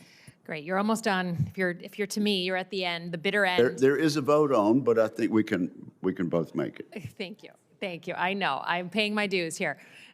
So two very different questions. Thank you. I know Senator Peters said this too, but thank you for coming to Michigan last year, coming to see Northern Strike, biggest multi-domain exercise east of the Mississippi. And thank you for coming to Detroit as well to see some of the tech innovation we have going on. Given our manufacturing base, we really feel we can increase the number of military missions and contracts that we have coming through Michigan. We talked, you came and talked to a bunch of our defense contractors in Macomb County about the Army Transformation Initiative. And while we want deeply to modernize, there are certain things, since we do land vehicles, where we're kind of on the losing end of that experience. So we're trying to find other areas. And I think where we're poised to really break out and become the nation's leader is on drone R&D and manufacturing. Drones are becoming ubiquitous. I was just looking at where we had some deadly tornadoes. They did search and rescue via drone. People are looking for their lost pets as a service now. You can hire a drone service. We want to be poised, but what are the other things, and we were very happy, I should say, just early this year, the Army designated one of our facilities up north as the first drone testing site in the country. So we feel like we're ready to really take this to the next level. How should we be thinking back home briefly about advanced manufacturing using the capabilities that Michigan in particular has to serving the next generation of Army soldier? Senator, I think your state in particular, with its deep, rich manufacturing history, can help us solve a problem that globally we are still gapped as a human species, but then specifically the United States Army for conflict, these larger Group 3, Group 4, Group 5 drones, when we compliment the Russians and we compliment the Ukrainians, what we really mean is they're very good at building the smaller ones. The larger ones, the types of drones that will one day be able to supplement or someday far in the future replace things like the Apache, are much larger, much more difficult to build, require a lot of deep expertise and a lot of investment. And so that is a place, I think, when we look out at the assets we as a nation have, we think Michigan and Camp Grayling can help us refine what we're working on and help expand it and scale it. Yeah, well, we want to be good partners in that, and we're the arsenal of democracy and have a rich tradition of being there when our country needs us. So would love to talk to you more about that. Break, separate topic. You were up in at Camp Grayling, which is Grayling, Michigan, which has, like other military communities, had a problem with PFAS contamination. I met via Zoom with a bunch of local community advocates. These are folks who are deeply supportive of the military presence. This is not just like we have in other Air Force and former Air Force locations in Michigan, up in Oscoda. These are people who believe in the mission, but they can't drink their well water. The lake that Camp Grayling is on, Lake Marguerite, people can't, they can't drink the water in that area. There's concerns when there's foam. They can't let their kids or their dogs touch that foam. So it's a real thing, and the Army does have a responsibility. There was a $20 million set aside by the Army to clean that up, and early this year, we got the word that they want to do more testing before they engage in any cleanup. And I've seen this movie with the Air Force, and I just am asking your commitment. We understand that testing may need to go on for the rest of this calendar year, but that has often been used as a way to push off and never take responsibility when people are literally having to buy their own water or get it provided to them. So can I get your commitment that you'll look at this particularly, and that we will not go beyond 2026 for that additional testing so these people have some remediation, some cleanup of their wells?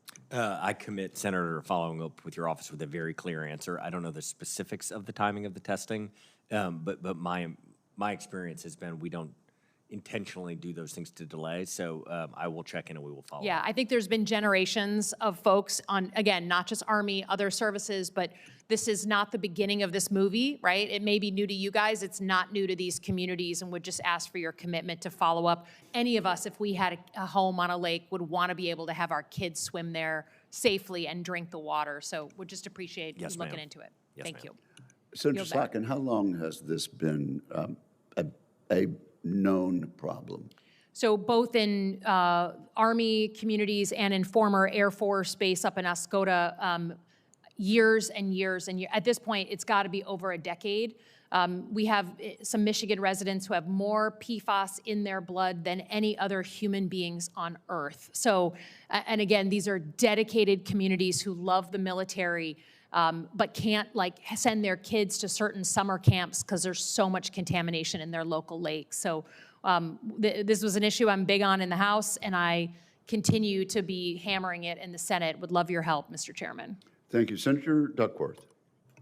Thank you, Mr. Chairman. Secretary Driscoll, I appreciated our meeting yesterday. Thank you.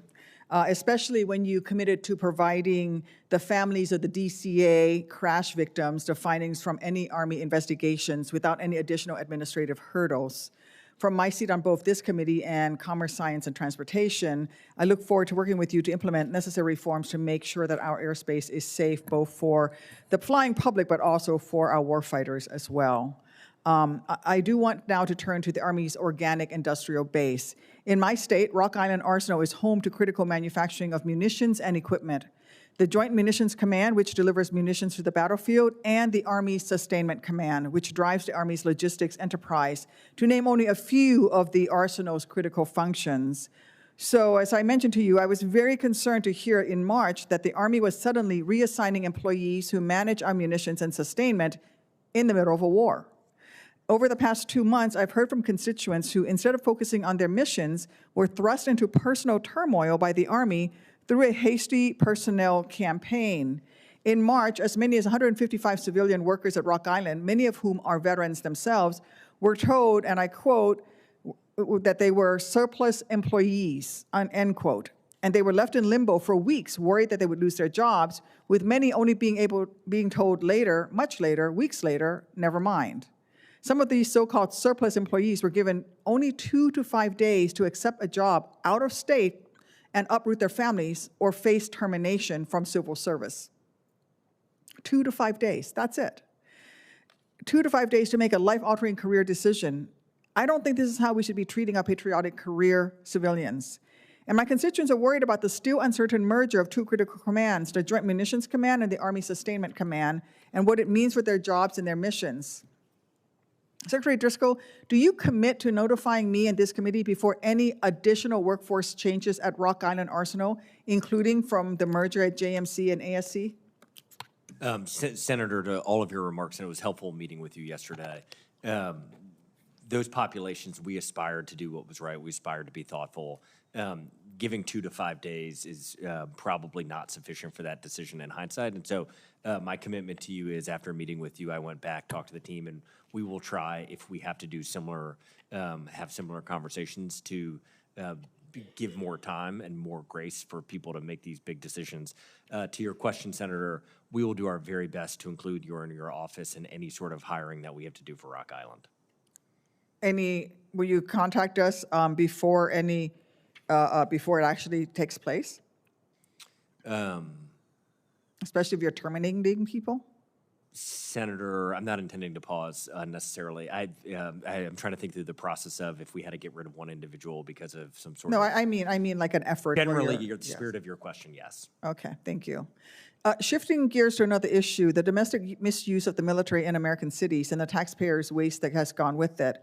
Months ago, President Trump claimed that he mobilized 500 National Guardmen to reduce crime in Chicago, his words, but they never set foot in Chicago. They stayed confined to bases in Illinois because federal courts and our Supreme Court found their deployment illegal and cost taxpayers $21 million in the process. But President Trump's obsession with misusing the military in American streets is not over.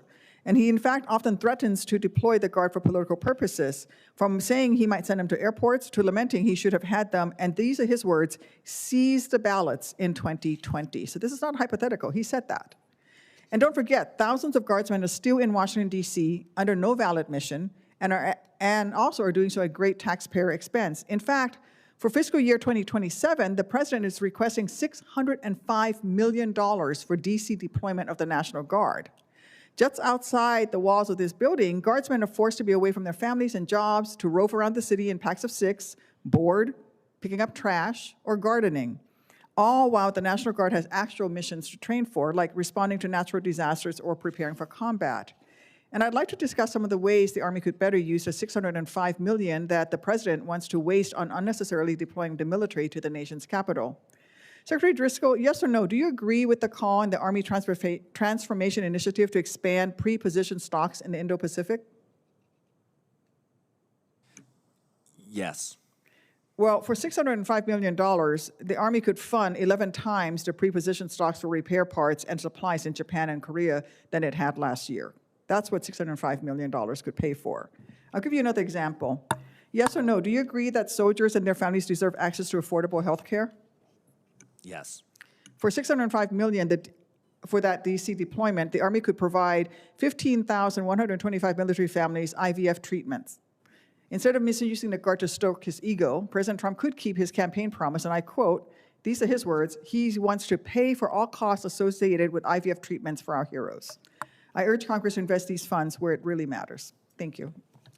Thank you, Senator Duckworth. I'd like to thank our witnesses for their testimony. 20 members have been able to ask questions during this open hearing. For the information of members, questions for the record will be due to the committee within 2 business days of the conclusion of this hearing, which is right now. We are adjourned.